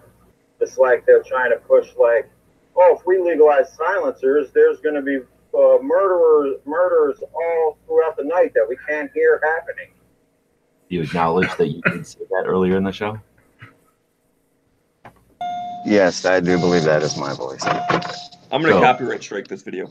That made me remember something just fucking epic that Cheryl said in one of the episodes. I basically went live on, after everybody stopped watching Death Wish, I just went live in another room and started listening to podcasts as I was working on it at Minuteman University last night. And I forget which podcast, but it was fucking epic. And she was talking with somebody, and I think they were, maybe it was Heller, so they were talking about Chicago maybe. And she's like, she just casually mentioned it. It wasn't like her main point, but it was fucking great. And I don't know if I've heard it before, maybe you've heard it before, it's no big deal. But when they talk about Chicago or New York or one of these places that have the high crime rates and, the infringements on ownership, and then they suggest that it's because the guns come from somewhere else, right? It's not the gun, it's not the city's fault, it's the guns. And the guns come from somewhere else, and that's the problem. That their laws are the problem, right? We know that situation, that dynamic or whatever. But the answer to that is fucking so obvious. if it was guns the problem, like if the guns are coming from Indiana and that's the problem, and the guns are the problem, then why isn't Indiana a shithole? If the guns are coming from Massachusetts or whatever, some state where they're manufactured in, and they're coming to your place, and that's where the problem. Why aren't they the problem where they're being manufactured? Why isn't the Ruger factory a freaking, murder factory? I asked somebody I asked somebody that on Facebook, same exact question, because they gave that answer, like, oh, there's only crime in Chicago because of all the loose gun laws in Indiana. And then I said, why isn't Indiana so ridden with the same gun violence and crime that Chicago is? And they went back and said something like, well, they're not a big city. And I was like, well, who are these big cities run by? Who are the policies created by? Where, when I was in Prescott, where the Ruger factory is, the people there, I mean, everyone I talked to said it's like the safest neighborhood, the safest city that they've ever, been in. I mean, there's no crime in Prescott, and people carry guns. I was, and it was so funny when I got back to Hawaii. I think the resident manager asked me how Arizona was, and I said it's free. And he said, what? I said, how was it? He said, how was Arizona? And I said, free. And he's like, what? Free? Like, no, not like free stuff. It's just free. And I told him, I carried around a Glock 30 the whole time I was there. Nothing bad happened. And then he was like, oh, don't talk to me about guns, school shootings, and blah, blah, blah. And I was like, dude, this last school shooting in Santa Fe, the kid was 17 years old. He wasn't legally allowed to buy a gun. He wasn't legally allowed to possess a gun or carry a gun. So you tell me what gun control law would have prevented that shooting? And he was like, well, none. And I was like, what do you Yeah, but getting back to kind of what Moon said a minute ago when he was like, well, Indiana's not a big city or whatever. That's why in that answer, they're kind of inherently admitting that there's something about the big city, whether it's the culture or the economic status or like something, but there's something inherent in like a big city that can lead to crime. And even if it's just a bunch of people in a small area, like population density is a pretty good correlation to crime. I mean, it just really is. When you have 200 neighbors, just stuff happens, You're having a convenience store on every corner, they're just begging to be knocked over. That's the problem. I mean, it's I don't fall into the silver bullet fallacy of there's only one problem, therefore there's only one solution. Like, I understand it's very complex, but just by them saying that, like, well, it's because they're not a city, you are admitting there is something there about Chicago or even, Detroit and LA. Right. So then I got them to think about what is it about Chicago that is different about Indiana? Like, who's running Indiana versus who's running the major cities where crimes happen? To be honest, I don't even know if you can blame the people running the city fully either, though. I mean, I get it. Trust me, I don't agree with the way most cities are ran. Well, no, you can definitely blame democratic policies in inner cities on poor education, welfare system that does nothing but hurts the community. It's a whole conglomerate of shit that makes a city violent like that, guns or not. But, right, but I think it's the poverty level. I mean, like you can watch Detroit. Well, yeah, you can say poverty level, but then you have to ask why is the poverty level so bad there? I don't know. When I was a kid, I never had any money, and I didn't shoot anybody. I mean, Jesus. There's lots of poor places that aren't violent. I don't think it's just poor. Like Smeggie says, it ain't one thing ever. Right, but I think that, and I agree. I'm not, and you guys should know. I'm speaking generally. Obviously, there's no every time, no matter what, always. I don't speak like that, but it's culture, dude. It's with into high population density. That's when you're just on top of each other all the time. Well, no, but that's not true. I mean, that is a situation, a characteristic of their situation. But Japan, fucking India, I mean, the lack of firearms doesn't stop people in Japan from killing each other. And they got the most population density, right? And they got one of the lowest violences. So, I mean, maybe that's the exception to the rule. But China, I mean, there's places with massive population density. They're just culture. They're whatever is used to it. They're unfortunately, they're also communist, but you know what I mean? They got that. I don't think it's just that. I think it's the culture. We've got a real weird, unstructured culture, which is freedom ain't free. We got to, I don't think it's just poverty. I don't think it's just population. What really struck me as funny when I got back is that I got him to say that, yeah, gun control wouldn't have stopped any of the school shootings. But then, so I'm like, why do you support gun control then? It's like, well, I don't know, because I don't like guns. It's like, so I just turned on the Instagram here for 2 seconds, and I don't want to necessarily derail this conversation because I think this is a good conversation, but apparently Brownell's YouTube got shut down. I just wanted to let everyone be aware of that. I don't want to go on a 2-hour rant about how that's whack. What were they doing? Showing somebody how to load a magazine? Yeah, I mean that's basically they teach you how to install a handguard. They teach you how to do that's all Brownells ever did was this is the product and this is how you use it. Like 3 strikes and shut down or what? Yeah, it just says let me read it. I'll pull it back up again. 2A for CA on Instagram reposted a Brownells thing, but if you're not following 2A for CA on Instagram, you're dumb. But this is from the Brownells one. Brownell's YouTube channel has been terminated without warning or notice. Blah, blah, blah. If you're opposed to continuous attack on our community, blah blah blah, contact Google, and they got a number and blah blah blah. That's about it. So that's all it says is just that it was terminated without warning or notice. So it probably boom, boom, boom, 3 strikes, and then now it doesn't exist.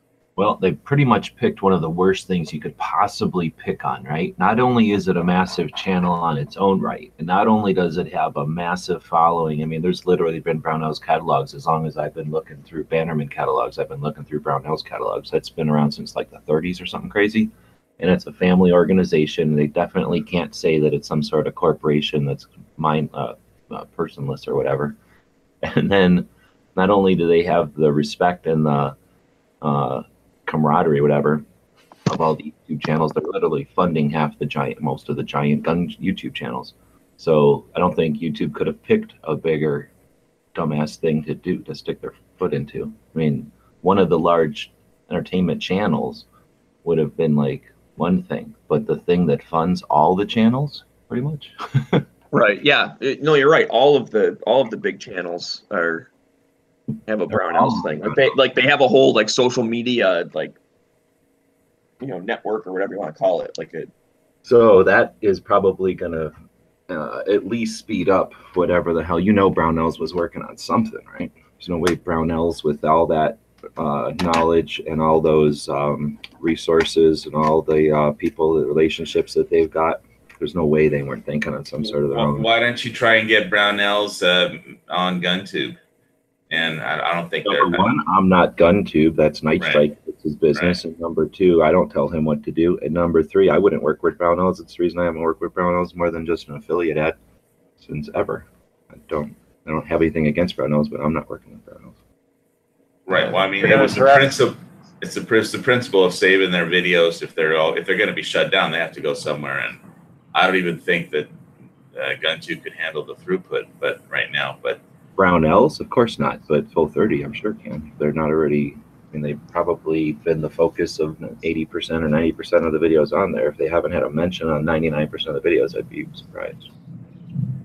Yeah, we don't want to see Night Strike and Bell Bottoms doing pushing the retro line of Brownells rifles. Those rifles are pretty cool, though. I've wanted. Yeah, I want the M177 thing. Yeah, I've wanted one of those for a while. I wanted to build it myself and find all the pieces, but it's cool that kind of someone already did it for you if you just want it out of the box. My biggest thing is the freaking triangle handguards, dude. I love the triangle handguard. looks so cool. Everything else is gravy, but triangle handguards, man. Got a screenshot of that? No. Have you seen a Vietnam era movie? One of those. Sure. Okay. Brownells is making those. Well, I've got to split out and walk to the dentist's office because apparently there's a King Kamehameha parade today and the traffic's jammed. And that's who called me. Is like, you know, they told me the dentist is running ahead of schedule, so try and get here early, but you can't drive because there's a traffic jam. It's the King Kamehameha. All right, man. Parade. Take it easy. Keep your chompers working. Yeah. Later. God bless. Later. To hurry up and do those parades and take all the virgins to the volcano while it's still doing its thing, right? Yeah, that's exactly. It's got to be exactly what they're doing. Please stop burning our houses down, Mr. Volcano. But anyway, now we can get back into our 2A talk. I just, yeah, like I said, I didn't want to necessarily derail it too much. I thought that was very interesting that I just saw it. And, you know, it's always a Saturday morning or like late Friday night or like it's always over the freaking weekend.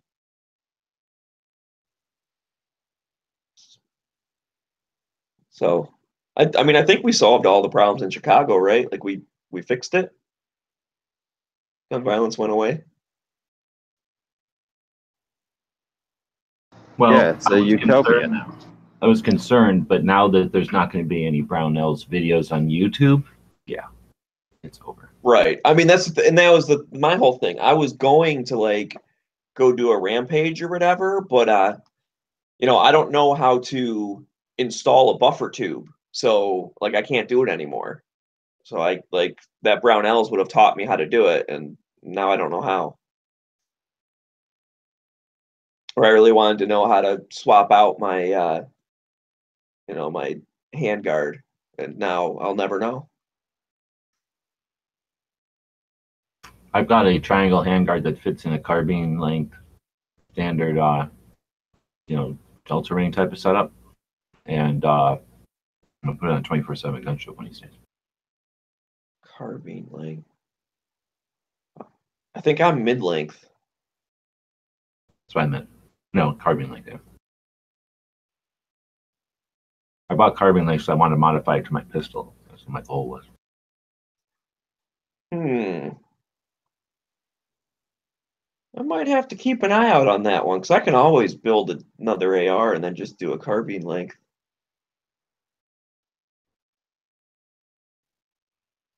But I don't know. I've been thinking about changing my AR now, though. Like I got the quad rails on it, which, you know, I like, but that's so like 2000s or whatever. Like it's not cool anymore.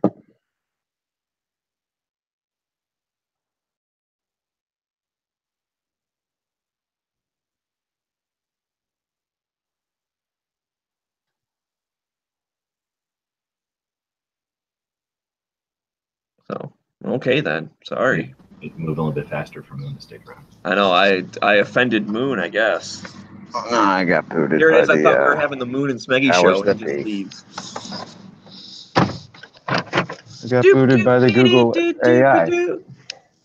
They fight and fight and fight. Moon, Smeggie, Smeggie. The Moon and Smeggie show.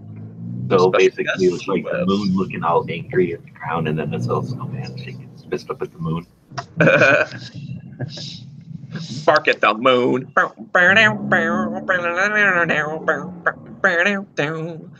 at the Moon.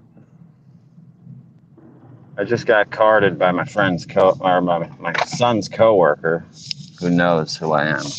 I'm like, I was like, for real, dude, and he was like, I got a card like 5 people by the end of my shift. I had that when it was me and 2 of my friends were like dating these 3 girls that all worked at the same restaurant. 2 of them were bartenders and 1 of them was a waitress. But the 3 of us used to always go up there because there was like one night of the week when those were the only 3 people like working there other than like the manager. So it was perfect. We'd all go up there, sit at the bar, hang out, talk with our girls, and like just whatever. And the bartender always carded us. It's like, you've been dating my best friend for the past 3 years. I think you know how old I am by now. And she's like, I have to do it.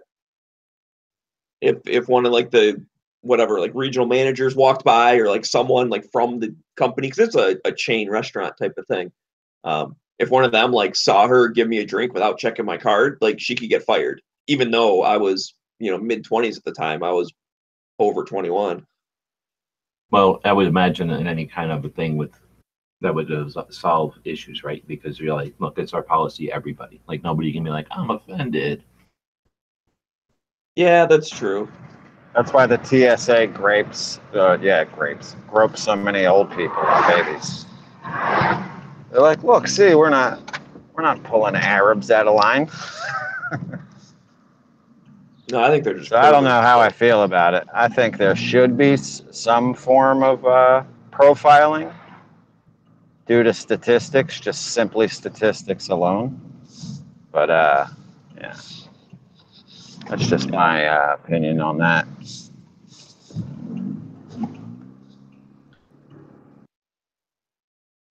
But yeah, I don't know. It's just I don't know. I don't like any like no matter what, like no tolerance type policy. Like I have to card an 80-year-old. Come on, just let the lady buy a glass of wine. Who cares?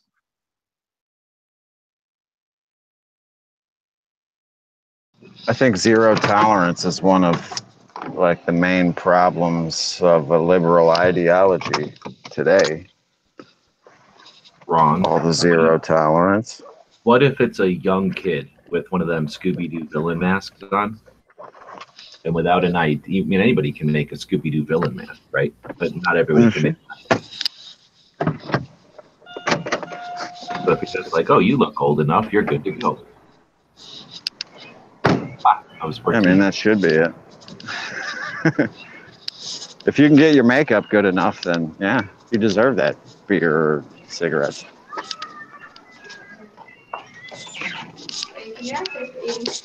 Yeah.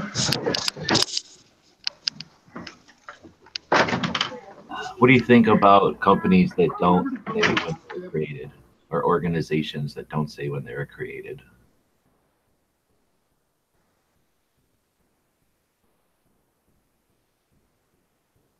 What happened again? It bugs me when places don't say when they were created, when they're like out there being an organization.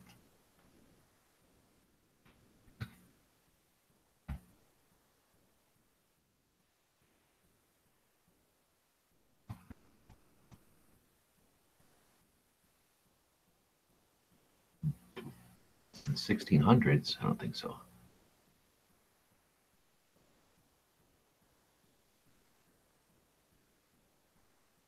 $2014, maybe?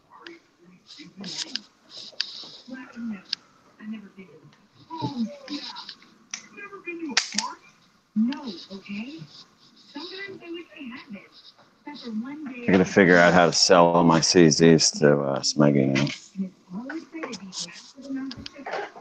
Pawn them off on Smeggie. Okay, I see. This is a organization. I didn't understand what it meant. Now it's saying it's like what's that thing called? Like a review website. You can find out if a restaurant is pro-gun or not. Like if the owners are contributing to an anti-gun or pro-gun organization. So if you want to go to a cleaner or out to dinner or whatever, then you know that the owners have the same mindset as you. Damn it.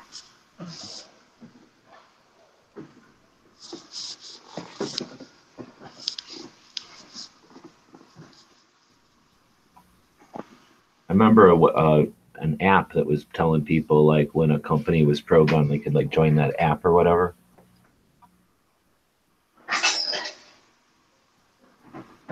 Is it still around? That app, I don't remember, but I don't know if I'm trying to read this article from 2014. It almost makes it sound like it developed from an app, so I'm wondering if it's the same one. Oh. So they go to restaurants and they give it like a rating, a decal to put on the window, 2AO, I guess.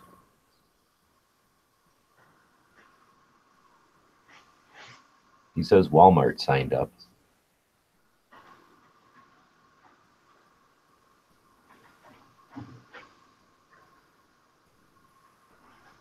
The only thing Walmart's done is start carding people for ammo. But it's still pretty stupid. When you're 18, you can't buy handgun rounds and whatever. I guess 2014 is what I'm going to put.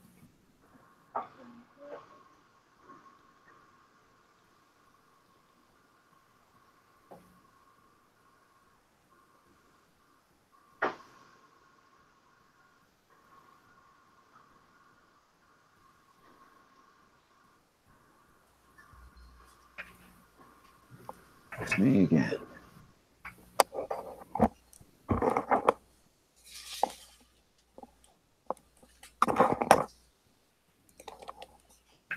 I could play another one of these podcasts. I got shit tons.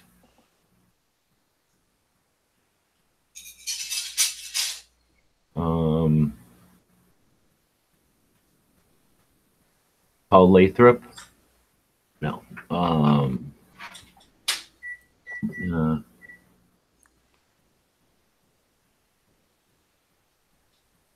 I'm going to go Dave Workman. This is the guy that started Citizens Committee Keep and Bear. No, didn't start, but he works with Citizens Committee Keep and Bear Arms with Gottlieb.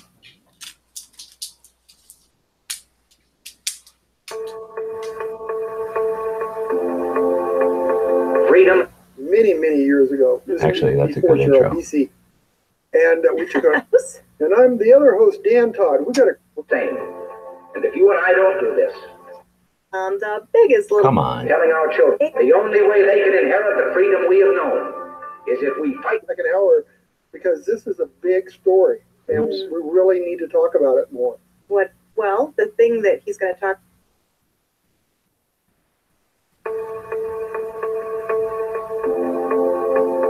Freedom is never more than one generation away from extinction.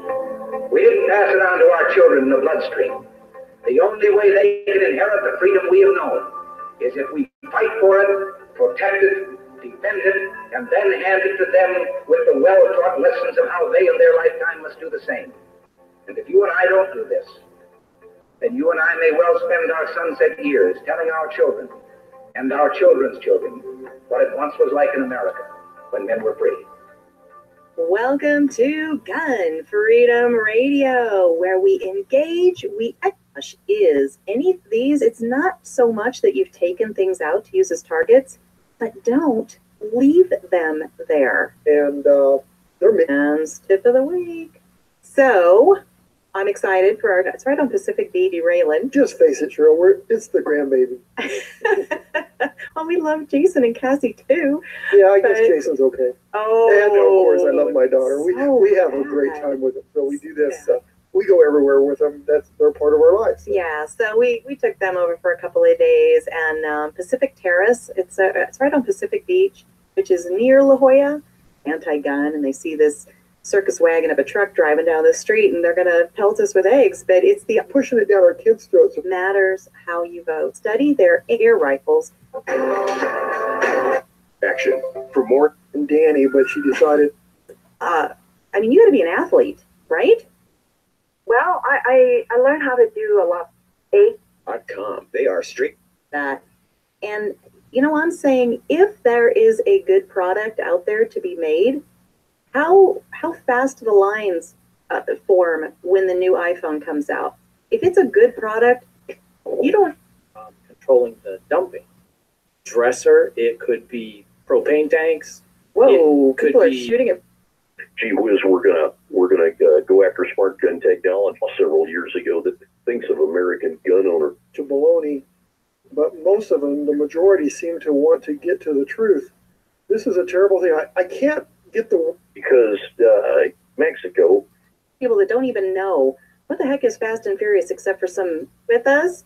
Oh. And he's still writing about a recognized expert on Washington state gun law, and sponsored by AZ Firearms, the biggest little gun shop in Arizona. I think I found it. You know, our theme today is the good, the bad, and the ugly, and we're doing the bad right now. And we're going to have Dave Workman, author, senior editor of the gunmag.com, communications director for the Citizens Committee for the Right to Keep and Bear Arms. He's an award-winning outdoor writer, former member of the NRA Board of Directors, and a recognized expert on Washington state gun laws. And the main thing about Dave that we love is he brought up this Fast and Furious thing. Well, and he's still writing about it. And for the listeners out there who think that the Obama administration is one of the most transparent in human history, and that Fast and Furious is merely a Hollywood movie franchise, I'd like to have you meet Mr. Dave Workman. Dave, are you with us? Oh, I'm with you. Better than to be against you, so. Well, I definitely want you on my side as well, sir. So you wrote at examiner.com on 4/18, the article you wrote was years later, Obama administration still is skating on Fast and Furious. Now, what do you say to people that don't even know what the heck is Fast and Furious except for some movie about a bunch of cars? Well, see, that's the thing, the problem, I guess, with America. You know, we have a short attention span. Back in December 2010, a Border Patrol agent by the name of Brian Terry was killed down in Arizona. And a couple of the guns that were recovered at the crime scene happened to have come from a so-called sting operation that the ATF was running down there at the time that actually allowed about 2,000, maybe more than 2,000 firearms to fall into the hands of, I guess, Mexican drug thugs and all kinds of other bad people. And they wound up in Mexico. Two of them wound back on our side of the border, and they were recovered down there where Brian was killed. This unleashed a scandal, really led to congressional hearings. It was revealed that this was what one agent actually called a perfect storm of idiocy. And I couldn't even put it better than that. I actually talked to that guy, did an interview with him. He testified before Congress, and this came up in the House Committee for Government Reform. Long story short, here we are 5 years later, 6 years later, and there's really not been a lot done. The Obama administration sat on about 20,000 documents claiming executive privilege. A court finally threw that out, so they had to turn over the documents. What has transpired in recent history has been a kind of a revelation that the administration really knew more about this than they were letting on. They still haven't released all the documents that they're asking That's for. That's true, yeah. And you're right, Dan. They haven't released all the documents, and we're sitting here saying, oh, say it ain't so. You mean they're trying to cover something up here? Hate to be cynical, but I'm telling you. Well, yeah, it's just it's been kind of a horror story because for years people in the firearms community were standing there scratching their heads saying, wait a minute, you keep talking about guns falling into the wrong hands. You just gave 2,000 firearms to these people. And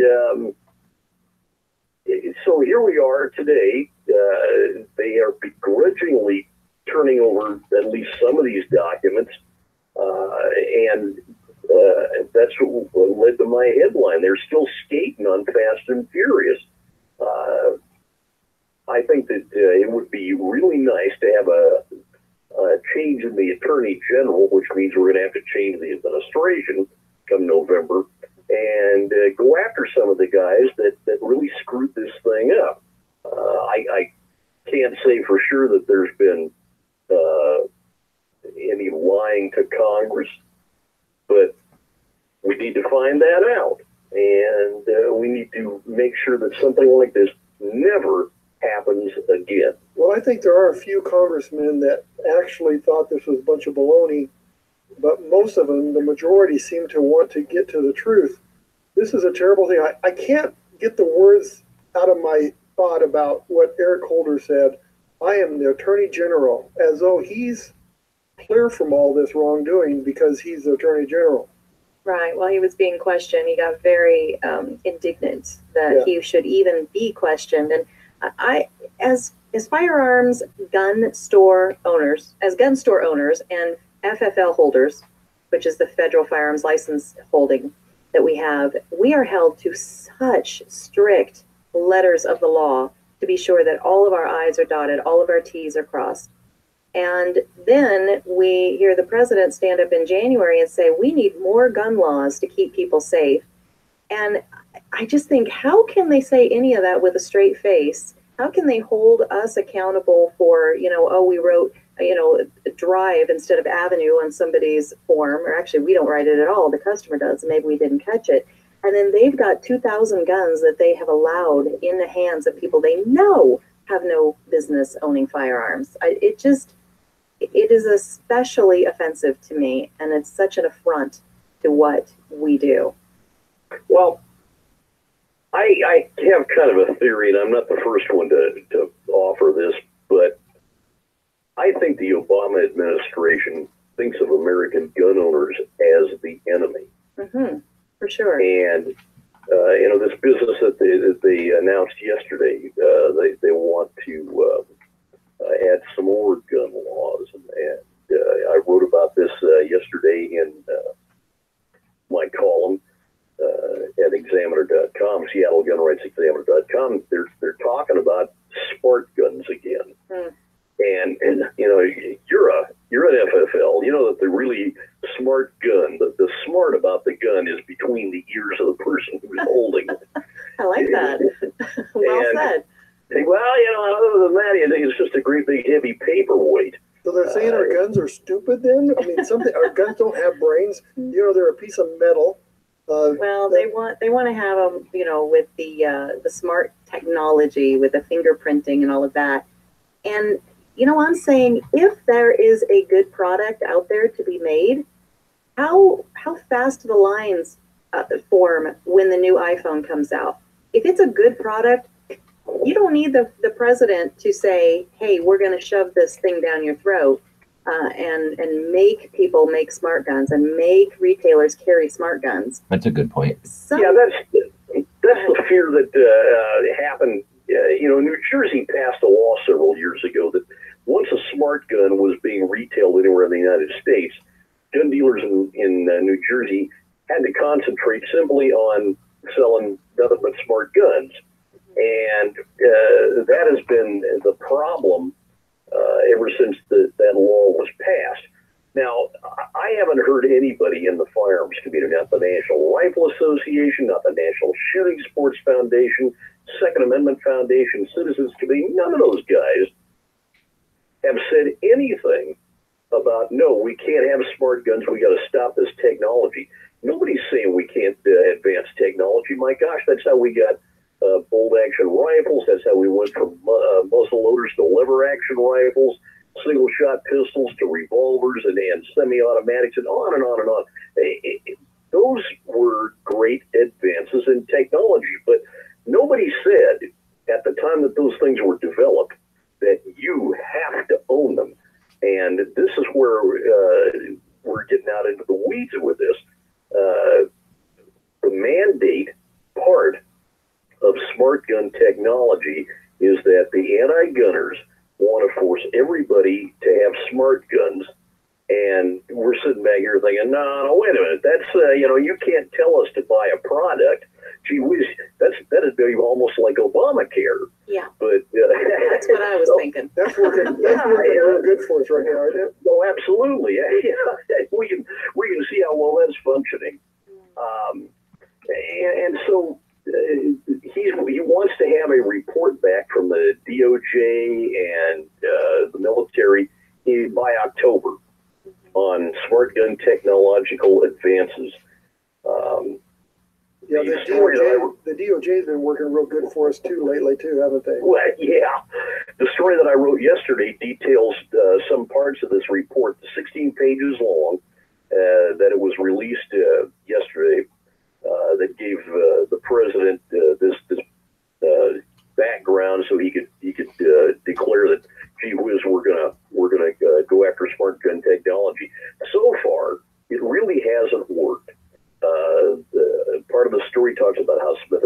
tried to develop a gun, Colt, FN, and there's several different people have tried to develop guns. There is one firearm out there. It's a .22 caliber pistol. Supposedly operates off smart gun technology. Apparently it works, but not everybody wants to have a .22 caliber semi-automatic pistol. Well, Dave, I'm sorry, but the thing that really bothers me about this, look how much money Apple has put in their iPhone. They put billions and billions of dollars in it to make it work all the time. My phone doesn't always work. Would I ever go to something that kind of technology? I still want my hardcore regular gun because you can't trust electronics that much. Well, I'll tell you, just the frosting on that cake that you just mentioned. A couple of years ago, we had a smart gun technology symposium up here in Seattle, and a room full of people. They were talking about smart guns and how well the technology would work. They were going to give us a slideshow. They couldn't make the slide projector work. It malfunctioned. My gosh. Does that tell you something? Yeah. Oh, yeah. And then I'm sitting with the other reporters there, and the guy sitting next to me beat me to the question. And he's a dear friend of mine, Essex Porter from Cairo TV up here. And he said, "No, wait a minute. Something's wrong here. You want the whole world to believe that these things work and you can't get the slide projector to work?" And I thought the room was going to come down. That is hilarious. Hey, we've got to run, but before we do, tell people how they can follow your work, which is very important work. Well, it's very kind of you. Yes, I'm at SeattleGunRightsExaminer.com. I write a daily column for them. And I encourage people to go in there, read it, and leave a comment. That always helps. Let people know they're reading. You can also read my stuff at thegunmag.com. That's a online and in print version of a magazine owned by the Second Amendment Foundation, which is based up there in Bellevue, Washington. So thegunmag.com and SeattleGunRightsExaminer.com. Have at it, and that's for your reading pleasure. Absolutely, and our information expansion, because we have to be informed, especially in this voting season. We can't just sit on the fence. We can't just sit back and let somebody else do the voting and make our decisions for us, because that's how we end up in some of these messes like Fast and Furious. That's right. Yeah, we need to. All of us need to vote. If you're not registered to vote, go out and register to vote.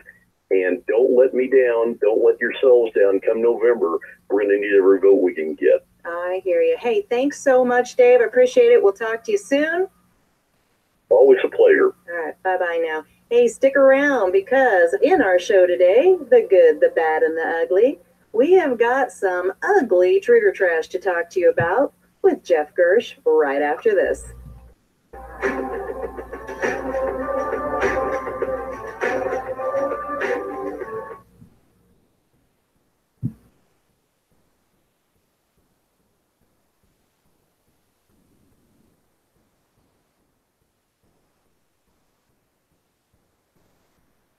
We get copyrighted already?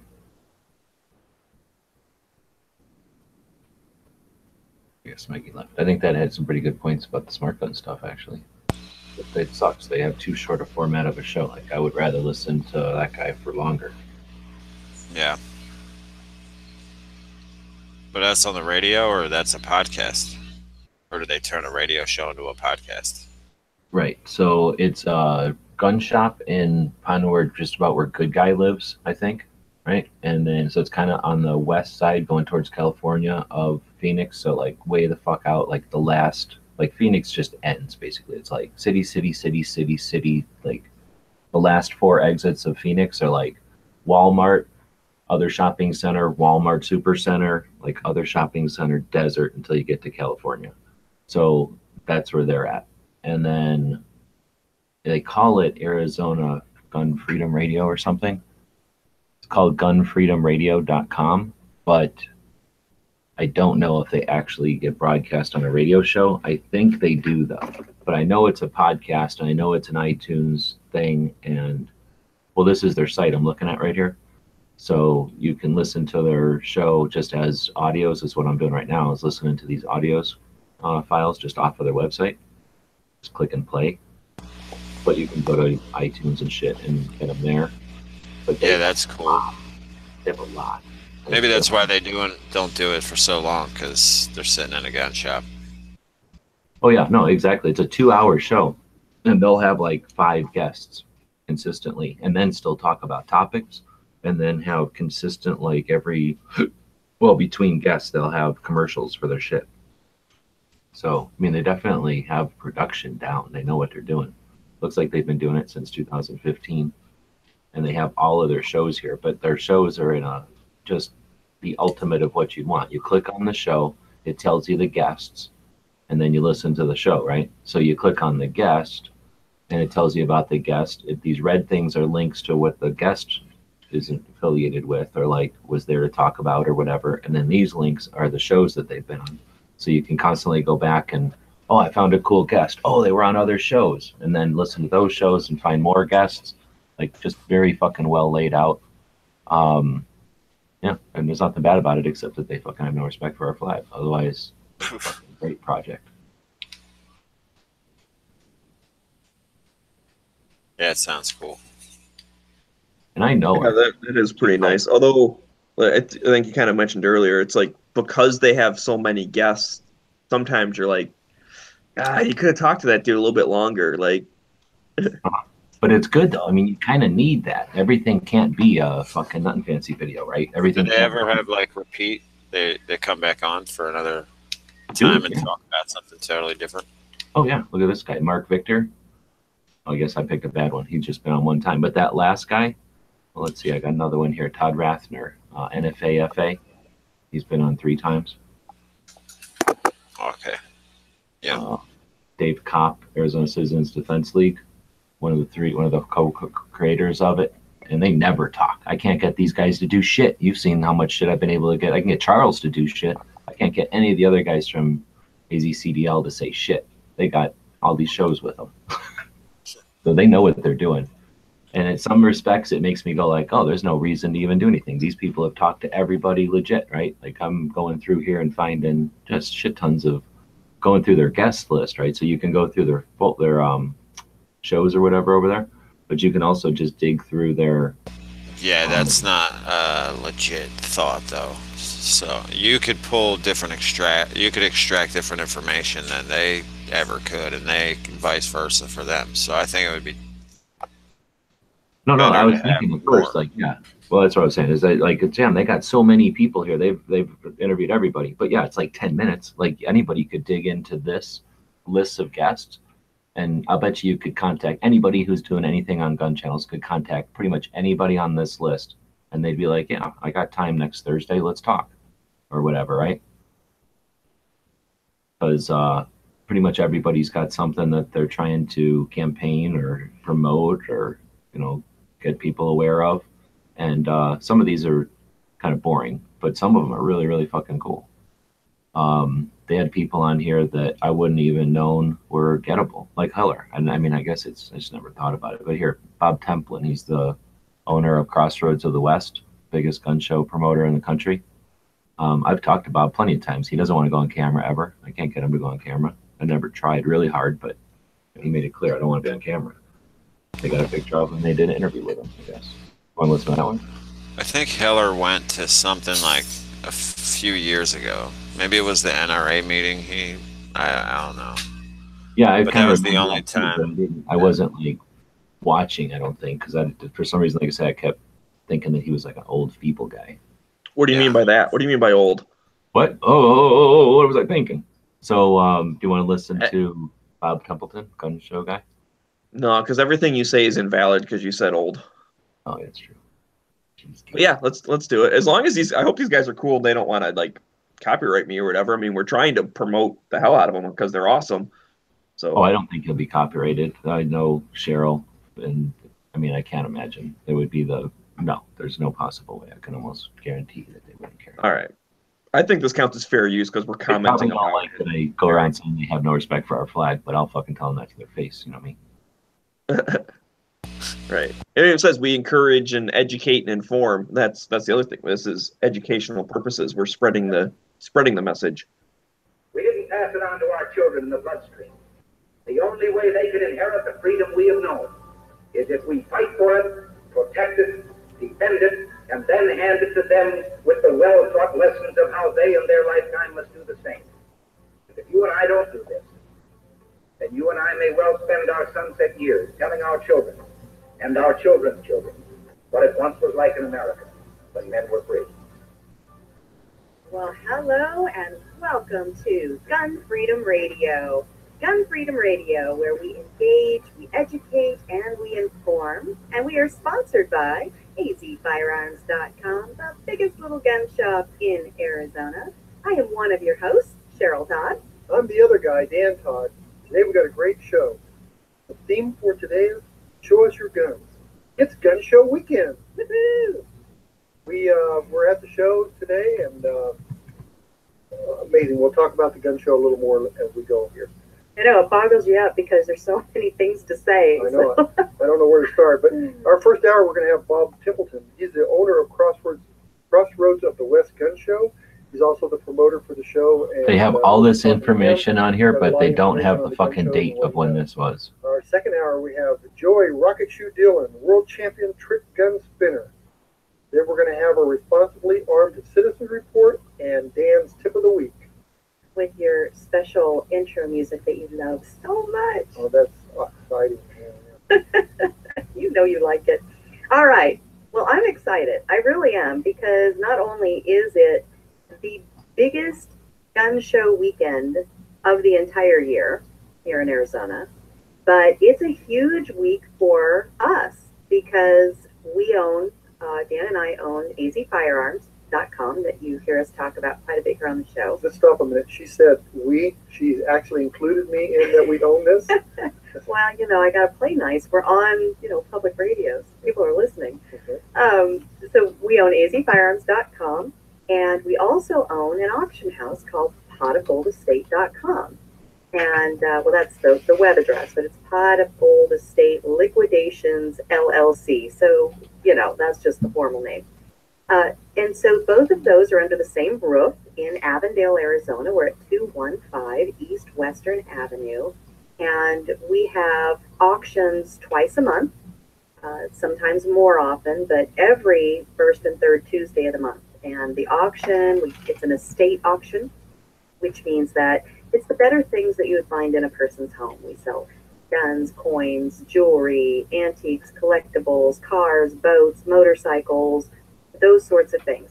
And it's just so much fun because you never know what's going to walk in the door. And we have a really fun group of auctioneers that do, the whole humana sold thing. And it's just a real fun family atmosphere. And people have actually made friends that they only know because of the auction. And so every auction night just kind of feels like old home week. And we serve fresh baked cookies, and we almost always have a birthday cake. I want cookies. We have to make something up because we have cake. We love cake. But what Cheryl's trying to say here is the special thing we have coming this Monday night. It's our annual gun and military auction. We only sell guns and military stuff in that auction. We hold it once a year. And we have 400 lots of guns, ammo, and military collectibles. Now, when we say military collectibles, we're talking about daggers, German daggers. We've got several of those that are original World War II daggers. We've got Japanese swords, medals. Just flags, I think. We've got some really cool flags, and we've got some, I don't know what to call them, but some other flags that are just amazing too. Mm-hmm. So we'll leave a little mystery there so you can look online and check them out. They are already framed and matted and ready to hang on your office. These are really cool. The main thing about this auction that I'm excited about is I've been doing guns all my life and I've never had more than one of these, but we have German drilling rifle shotgun combinations. We have like 15 of them in one auction. Now, those aren't specifically because of World War II or they're not like a military gun. We have guns of every make and model and age and that sort of thing. Am I right? Although they did use a German drilling rifle shotgun combination in the German Air Force. The pilots had a double barrel shotgun, 16 gauge, with a So did we. M7 caliber or M6. So they did use those in World War II. Most of our guns are older than that, but really unusual high caliber rifles. So a guy could go hunting for bird and for deer, that type of thing. There are some that are really engraved well with scopes. Just amazing guns. This is something you wait all year for. Well, I put a post on, I think it was my personal Facebook page of one of the drillings, and I said, it's double barrel cool with an undercarriage of awesome. That's pretty well saying it. But they didn't, when they built those guns back in the early 1900s, I don't think they said awesome. They might have, but I don't think so. I think back then awesome was reserved for God, but, we've adopted it into common language. But so tell me, and the listeners, what would that gun, what would the purpose have been for 2 shotgun blasts and a single Come on, rifle? listen. You just said.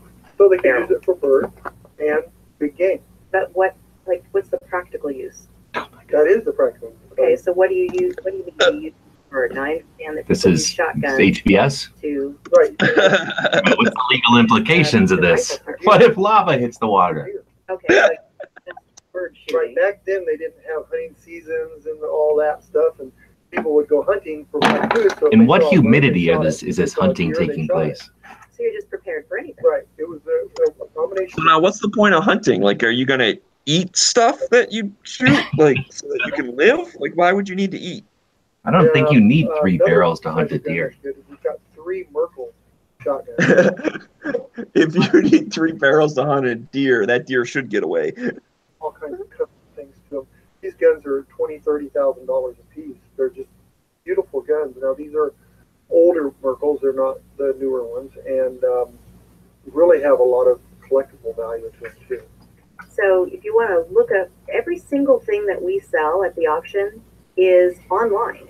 So you can see pictures, you can see great descriptions, and even if you just are curious about, well, what are we talking about, and you want to see it, just go to www.potofgoldestate.com, potofgoldestate.com, and look it up and peruse all of our auctions, because we usually have auctions, 3 or 4 published all at the same time, because we're usually working a couple of months out.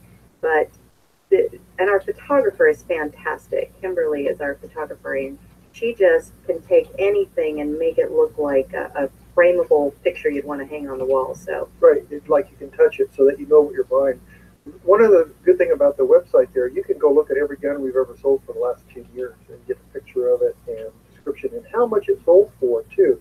So it gives you an idea of how much money you need to bring with you. So if you see a Smith & Wesson 29 selling for $550, in the last 10 years we sold maybe 20 of them. You can look at the prices, average it out, and figure out about what you're going to need to own that gun. But there's always those sleepers at auctions too, and that's what I like about an auction when I go to them. There's some things that go high, and there's some things that go way low, and so you prepare yourself for that so you can get the best of both worlds. So. Now you can bid online for nationwide, because I know we have some people who listen to our show on the app, the KKNT smartphone app, and then we have a lot of people that listen across the country on our recorded podcast later. And so if you happen to live in another state, but you still are curious about shopping with us and bidding with us, you can do that, because you can bid online right up until 2 hours before the live portion of the auction. And so your bid comes in as a proxy bid. A real live person considers your bid and weighs it against the live audience that shows up here in town. And so if you are local and can come out, you kind of get the best of both worlds, because you can peruse online, find out if there's something you really want. You can kind of cement your bid online just in case you get caught up in, last minute something that keeps you from being able to come into the auction. You still have a chance to play, right?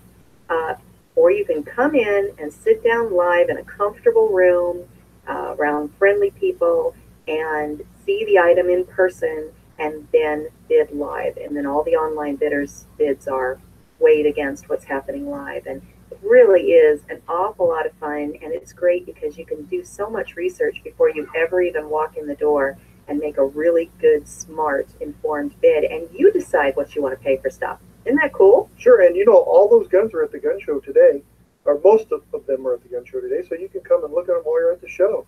You can even leave a bid with us there. But keep in mind, when you buy a gun at the auction, you have to go through the same process you would if you were going to buy a gun. So you do need to bring a driver's license with current address on it, and if it's not, you need to have a government document that shows your new address, because we do have to do a background check. It's the safest way to go and the only way to go. So, and if you're a bidder from another state, we'll then ship the gun to your state. Right, because we don't ship it to your door, right? There's a lot of confusion about that we find with brand new bidders. They feel like, and I think a lot of that comes from the news that confuses people about you can just buy a gun on Facebook or some of the nonsense that they say. But you buy it online, we ship it to your local gun store, called an FFL holder, Federal Firearms License holder, and then you do the paperwork there.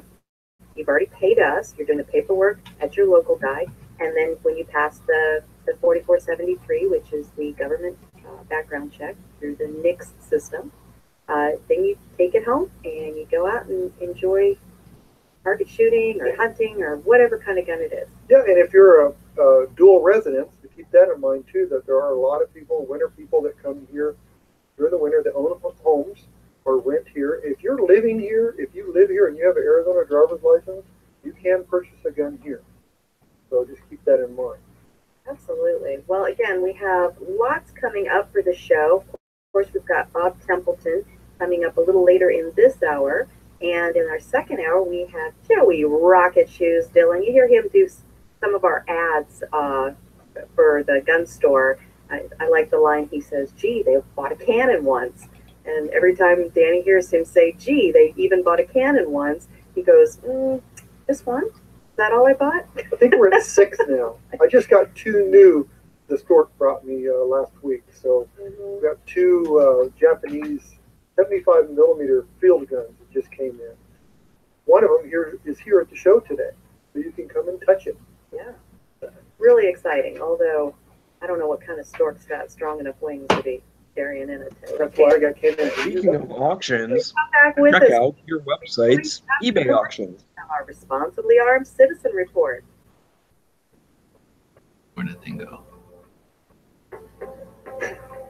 Police department last week, and I don't remember if it was on air or off air once we started chatting off air, but I'm looking forward to playing some StarCraft. hope for is like Oh, you bought that? for the police to get that. Well, it's still 3 days left, but Taking 7 minutes. Well, in a microwave maybe. I have a bid in on it. Where I'll throw you some other games might if not you win it. expect, I'll just fill it up with on the job, my DCUD ones if as you want, a or utility DVD ones, I worker guess, out over on the there. road somewhere, and with the seeming safety of a crew of 3 men, you would think that nothing would be happening this dangerous. Well, in North St. Louis County, Missouri, a But I crew appreciate of that 3 because workers hopefully was that'll get confronted the by a 17-year-old. interest in it. They'll see a bid. Knew it for what started. Yeah, I've been on a couple of your things there. The would-be robber. Good afternoon, everyone. I'm Claire Kellett. Police say a utility worker shot and killed the armed robber during a confrontation in North St. Dude, that old school like blowtorch thing, that thing's pretty cool. Well, Claire, this is a bizarre turn of events. Yeah, it just looks neat. It's gonna be a pain to ship, but it's empty. Well, actually, it's got oil over in it. items inside his work truck. The little did he that suspected robber knows. So I used to work with a guy. He would go to garage sales and stuff all the time. He really liked old like toys, and not even like what you would think like collectible toys, just like whatever, like they're just old, whatever, anything you can buy for $1 type of thing. But there was one time that he ran across some guy selling like all sorts of vintage tools, and I worked with him at the hardware store, and he actually ended up bringing them in, and we like set up a little display at the hardware store. So we have like one of the old like the hand drills. He actually had one of those blowtorch things. A couple of like hammers and pliers and stuff you could just tell were like just old school. I mean, besides the fact they were kind of rusted a little bit, but you could just like the way they were made, you could tell like some farmer like fixed his barn with this thing, or you know, he had it in his wagon when he was freaking doing whatever. And I like that because like tools were just built different back then. Because if your tool breaks and you're in the middle of nowhere, like you're dead. So like you need to have shit that works. You're just sitting there if you don't have tools. Or what are you doing? You're making more tools. Right.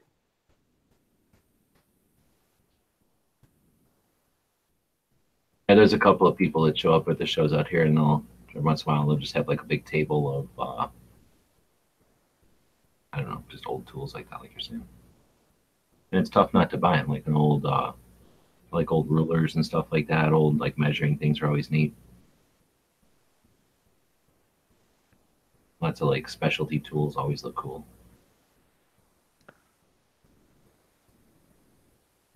No.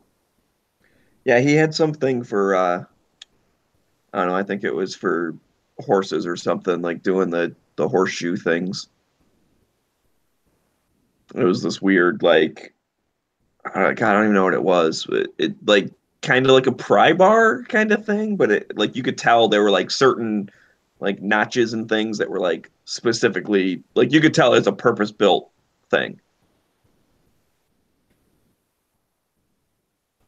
I don't know if it was for getting the nails out of the horseshoes so that you could, you know, put new ones on or whatever. Like I said, it was kind of like a pry bar type of thing, but it had a couple like different size notches and different spaced out things, and I was like, there's got to be something.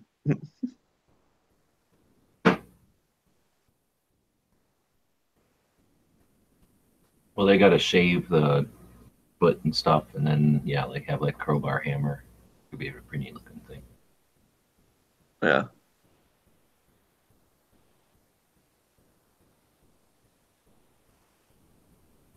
Oh man, gotta get ready to go to this wedding here in a little bit.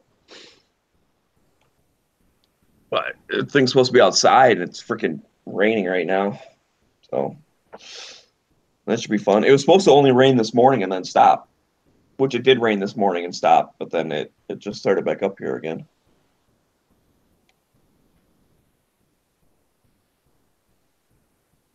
Well, I wanted to get a bunch of these things added since they had a bunch of good resource on their website here, but I got to switch over to eBay mode also.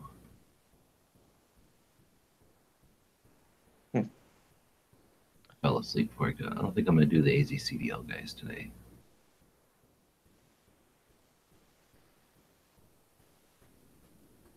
Yeah, that's cool. So I thought I saw something somewhere. I've just been so out of it lately. You're doing a 2A advocate like playing card deck or something?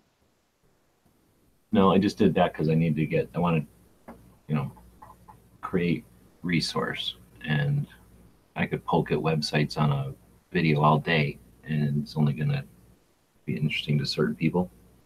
So an effort to get it up off of the internet into real life was to make one of them, to make that little deck of sample cards. So it's advocates, but I want to do the same thing with a lot of 2A stuff, really. But I just figure if I have to start somewhere, I'm going to start with advocates. Anybody could start with, like, you know, fucking Colt and Browning and Kalashnikov and shit. But anyway, I want to do decks like that for all kinds of stuff. But more than decks. So anyway, I'm not going to get into it here publicly, but yeah, I got it. Oh, okay. I'm sorry. I thought I saw it posted somewhere. That's the beginnings of a larger project that I'm going to keep efforting on over here to get us to understand, to bring the information that exists to a more palatable, at least palatable in a different way. Another attempt to gather it that isn't Wikipedia, and you know, so that whoever's next doesn't have to go find this shit and they can just grab it and go. That's the overall goal. Right. I mean, that's, you know, I've been very interested in that kind of stuff from like a debate point of view. I know we've talked about that before. I think even on some of the Every Second Matters, but of just the certain arguments, and then like the the facts and where, like, the sources that those come from to, you know, back your thing up for if you are talking with someone and it's like, well, you know, they say something stupid or whatever. It's like, actually, it's this. And, you know, instead of just saying, like, 'cause I've heard people be like, well, just Google it. Like, dude, that's not going to convince people really. But if you're like, this is the exact, like, study from the CDC, like, you can tell that I didn't make the shit up. Like, this is real. Or this is the FBI crime report from 2015. Like, that's, look at the numbers. And then like, I don't know, I've kind of been doing that. So for me, it's on my own, but yeah. As I've been researching this for my own interest, I've discovered that there's cycles and there's consistent patterns, right? So, for example, I started with two-way activists, but you could put other things in here: firearms laws, anti, everything that's pro. You could put anti. You know, there's a version of it. But you could get into state level stuff. You could get into, and then adding a layer. Like right now, I've taken a bunch of different points of data. So I started with Second Amendment advocates and the founders of the Second Amendment organizations, right? So that's basically what this tree is. So it starts with the Second Amendment, and then I've got the branches are the organizations, and then the founders. So it's NRA, NSSF, Second Amendment, Gun Owners America, ILA, Firearms Coalition, JPFO, Doctors, Pink Pistols, FPC. So there's a couple of others that I ignored for reasons, but mostly reasons of I don't only have so much time to sneak all this in, right? So with that in mind, put the dates on there. So this isn't to scale, unfortunately, right? This is more than 100 fucking years right here, but it looks like it's right next to each other. So this would be of more use if I could have, or I should have put a longer stock on there. For this, though, I needed to cram it all together, but you get the idea. So then, again, that's important because you start with this other layer of data. So right now, that's what it's displaying is the organizations, not quite spatially, because, for example, Second Amendment Foundation is responsible for FPC. It's responsible for doctors. So it really should be at least on this side, right? NRA should probably be on this side. Pink Pistols has nothing to do with anything. FPC came from Second Amendment. So, you know what I'm saying? Like, I'm going to reorganize this so that it's more consistent with the affiliations. Like actual, like, branches, not just everything not coming off the same stuff. Branch, but because there's influence of Gottlieb, exactly. Like, there's affiliation and influence, but not necessarily direct. Anyway, so, and then JPFO, for example, eventually stopped being its own thing and then started being a piece. Anyway, so there's more nuance to it, but for the most part, you get the concept that it's showing the organizations. And then I added this other layer of guns, laws. So we got Second Amendment, and then we don't have anything for 170 years until the fucking NFA, except for a fucking couple of militia acts. There's like nothing. Then you get the 1968 and all the rest, right?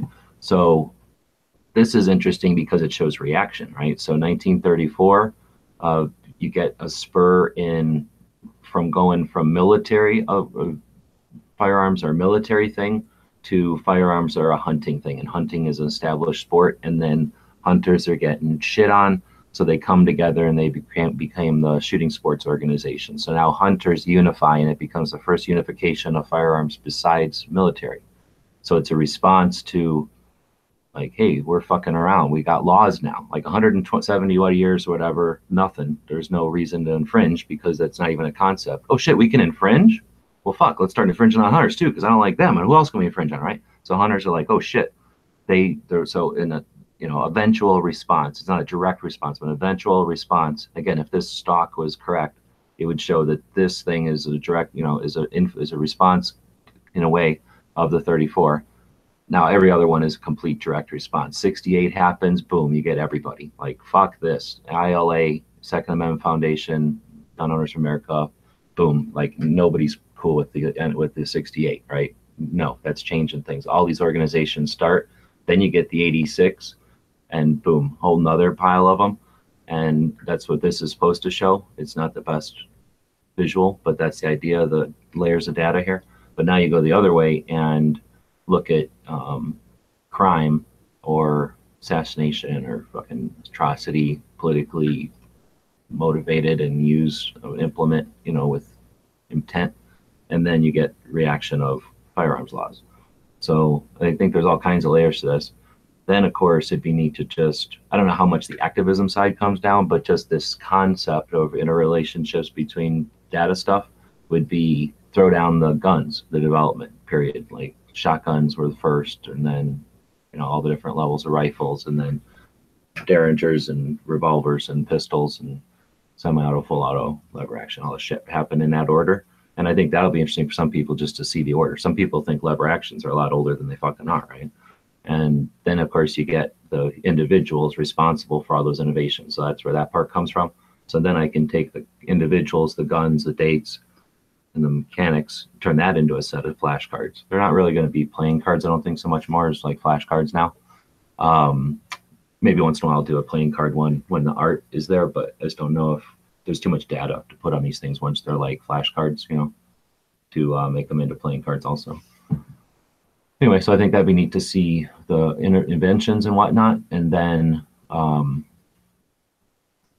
get into some of the other aspects of it too. So like the development of instruction or devotion to the skill sets, I guess. So like, you know, you're eventually going to get, of course, military first, and then you start getting hunting. It'll parallel this a little bit, but instead of going to individual rights, it'll go to this right of self-defense, and that becomes, you know, pistol craft and whatnot. And then you get all the different types and styles of shooting, and then you get into your, like, whatever you want to call, like, disciplines or theories of constitutional or of CCW. You know, you can almost say there's different martial arts. There's almost different ways of CCW at this point.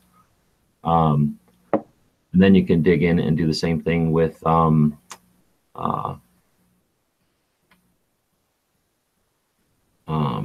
without training the I don't know, everything, dude, like fucking calibers, you know, start throwing calibers in there and how the calibers relate to each other and whatnot.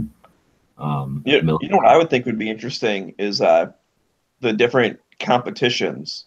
Oh yeah, so the sporting stuff, yeah, that turned into a whole thing too. Like the sporting started with the NRA, and before, well, 1870 was the first, you know, organized gun competitions, period, like ever recorded, or in Europe, like right before we did it.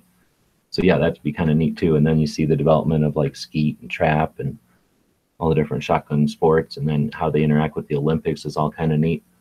And again, there's all individuals that are responsible for all that stuff. So I figure getting all that stuff together will just be a neat project, and then it'll be online for everybody always. And then I'm thinking, you know, PDFs and shit to make it packageable or whatever, useful.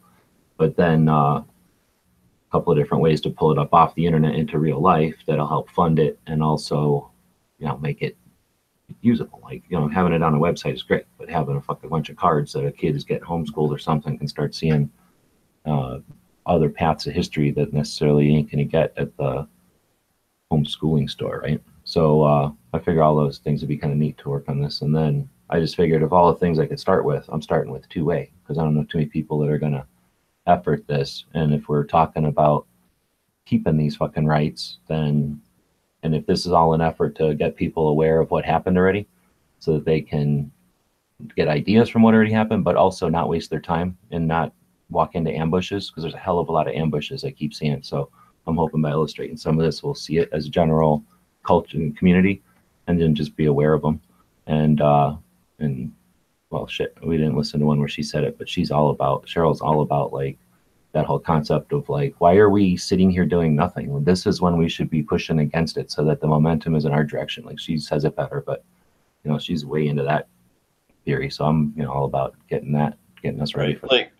Like pushing share when nothing bad had happened for a while. Like, let's just hurry up and get this fucker passed already. All of them, yeah. Let's start scrutinizing the NFA for all those reasons, like we were talking about before. Mm-hmm. So, yeah, 4473s, all that shit. And what's neat is when you start realizing something like Alan Gottlieb. Oh, Alan Gottlieb, blah blah blah. There's only so many of these people. Alan Gottlieb was 26 years old when he started Citizens Committee to Keep and Bear Arms to start protecting Washington State. 26 fucking years old. He influenced doctors, FPC, and others. So, you know, brought Second Amendment, brought concealed carry to Illinois. So hopefully it'll show people there's a lot of people out there, and they can get, oh, I want to start some kind of content. Well, damn, here's a few people who are still alive you can talk to.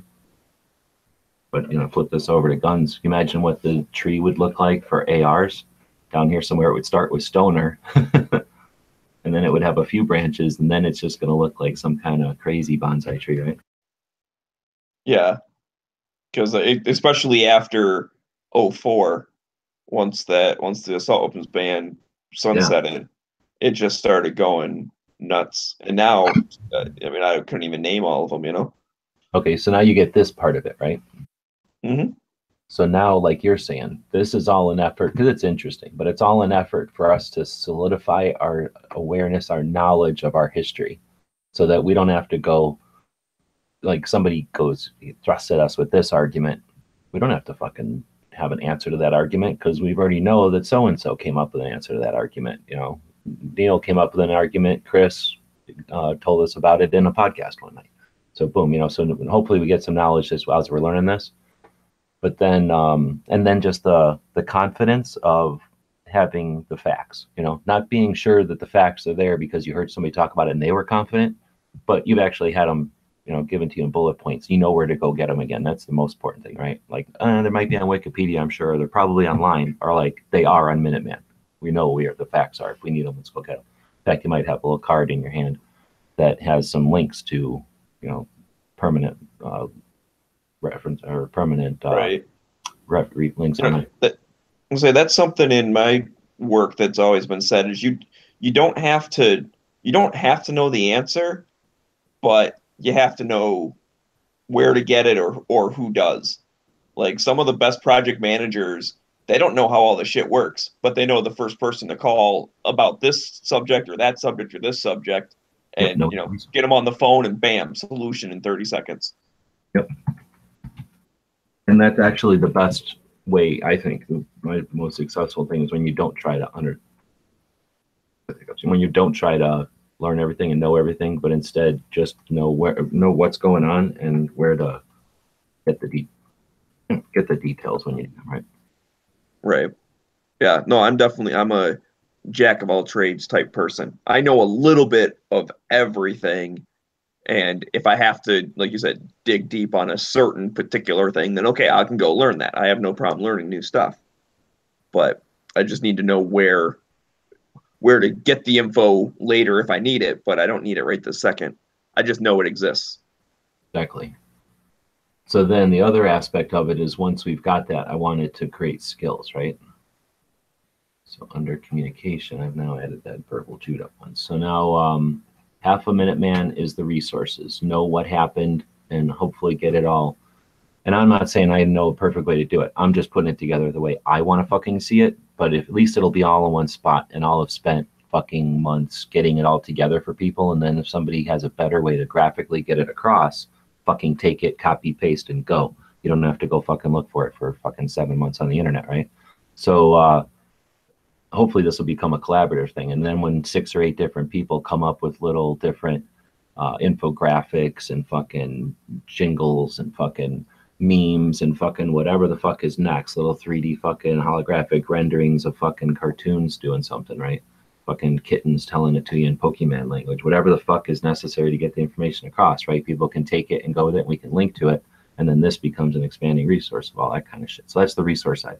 Skill side, I've been working on the stuff I know, right? How to build fucking shit online, and then working, ideally, once we get like Clover and Ghost on some of the other guys who are actually putting in effort. Now they're all hitting their year anniversaries. They've been putting in work, and then get some roundtables going so that people can not just get like, here's the nuts and bolts, here's a bullet list of how to do it, but now like, here's some discussion, here's some people that I can talk to, and here's an hour-long discussion of them chatting about different things. Oh, okay, now I have a better idea of what's going on. Create your stuff online, right?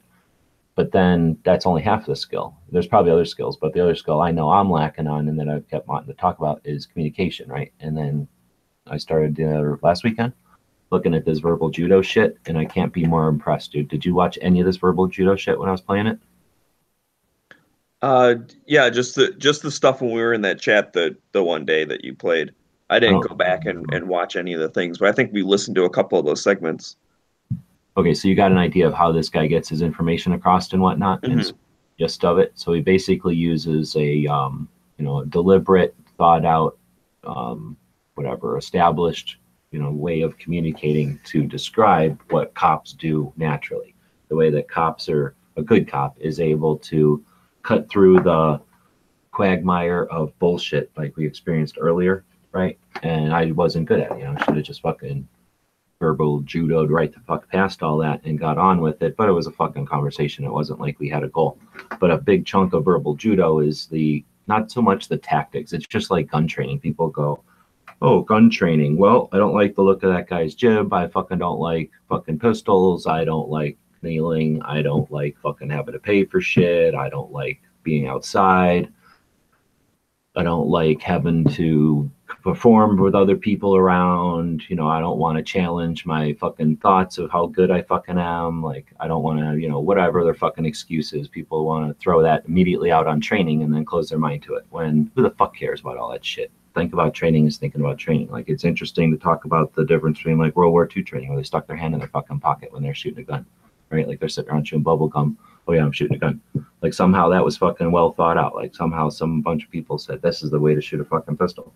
I think that's incredibly interesting. Just think about that compared to like Vickers, who's a fucking Delta dude. That means he went through fucking the military, went through regular basic, went through fucking Ranger school, which ain't nothing to write home about. Nothing to fucking, you just don't walk through that.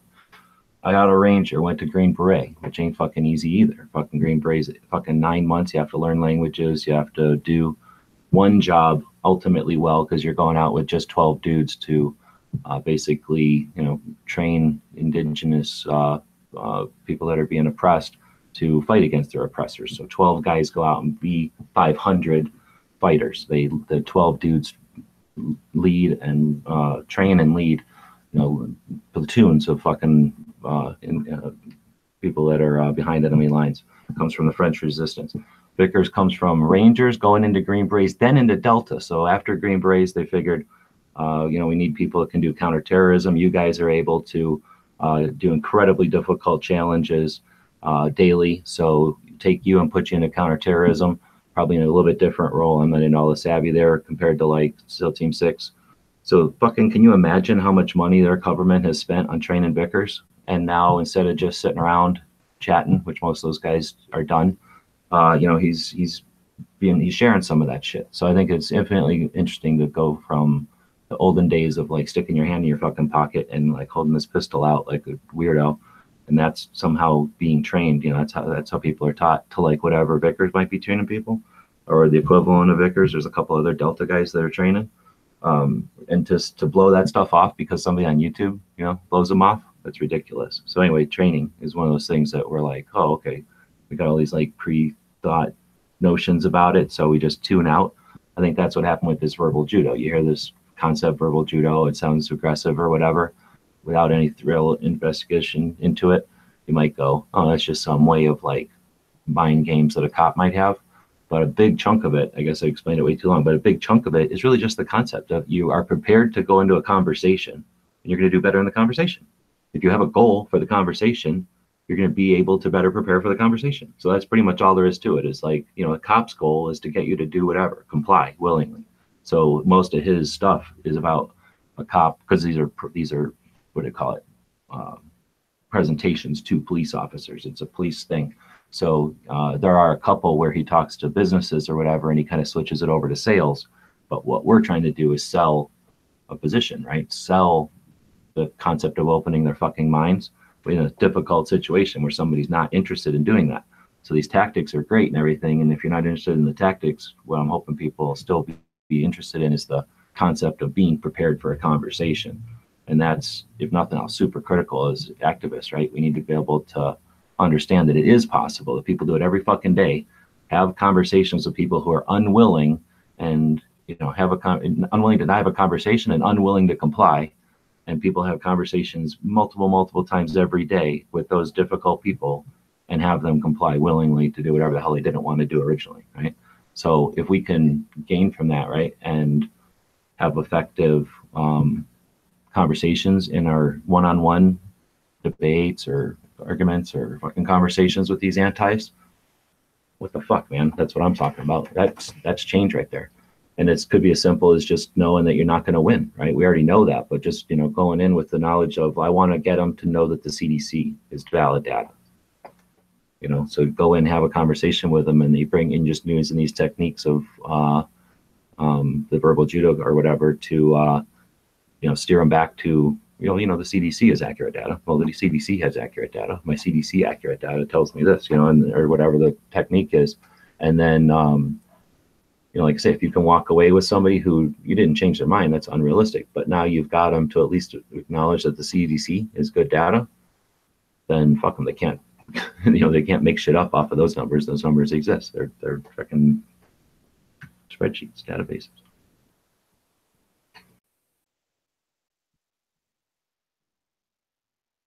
Yep.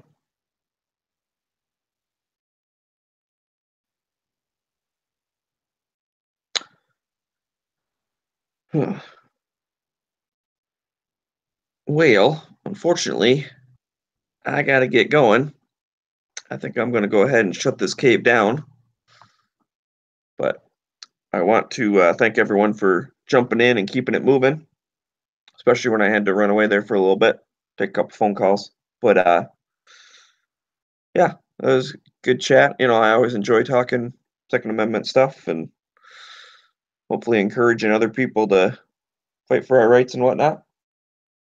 So thanks for hosting, bro. Yeah, no problem, man. If you guys got any last minute things, go ahead and say them now, but otherwise I'm just going to shut it down. Follow me at satisfied something on Instagram, and you can watch some pretty satisfying videos. Oh, okay. Good thing you know exactly what your own Instagram thing is. I mean, otherwise I would almost think like I pimped it last night. You're not the one doing it. Show, but I can't remember the name. Whatever. Okay. Something exists. Go find it. Yeah, you'll find it. It's on the grams. Okay. And I don't know. I'm just gonna pimp out Every Second Matters. I mean, it's during the second of the month every month. I mean, probably everyone listening knows that or whatever. I know it kind of just happened, but I'm like already looking forward to doing July's. So, check out my channel. I do a legislative update every month. They're normally, 15, 20-minute long. Just kind of depends how much stuff's been going on. So if you want to kind of stay in the know, at least at a monthly basis, you can see all the stuff that's been going on. And I encourage people to follow along in their own states and comment if I missed something. I'm not perfect. So just a way of combining all the info in the same spot. But anyways, yeah. All right. I'm going to get rolling. So I will see all you guys later. Later.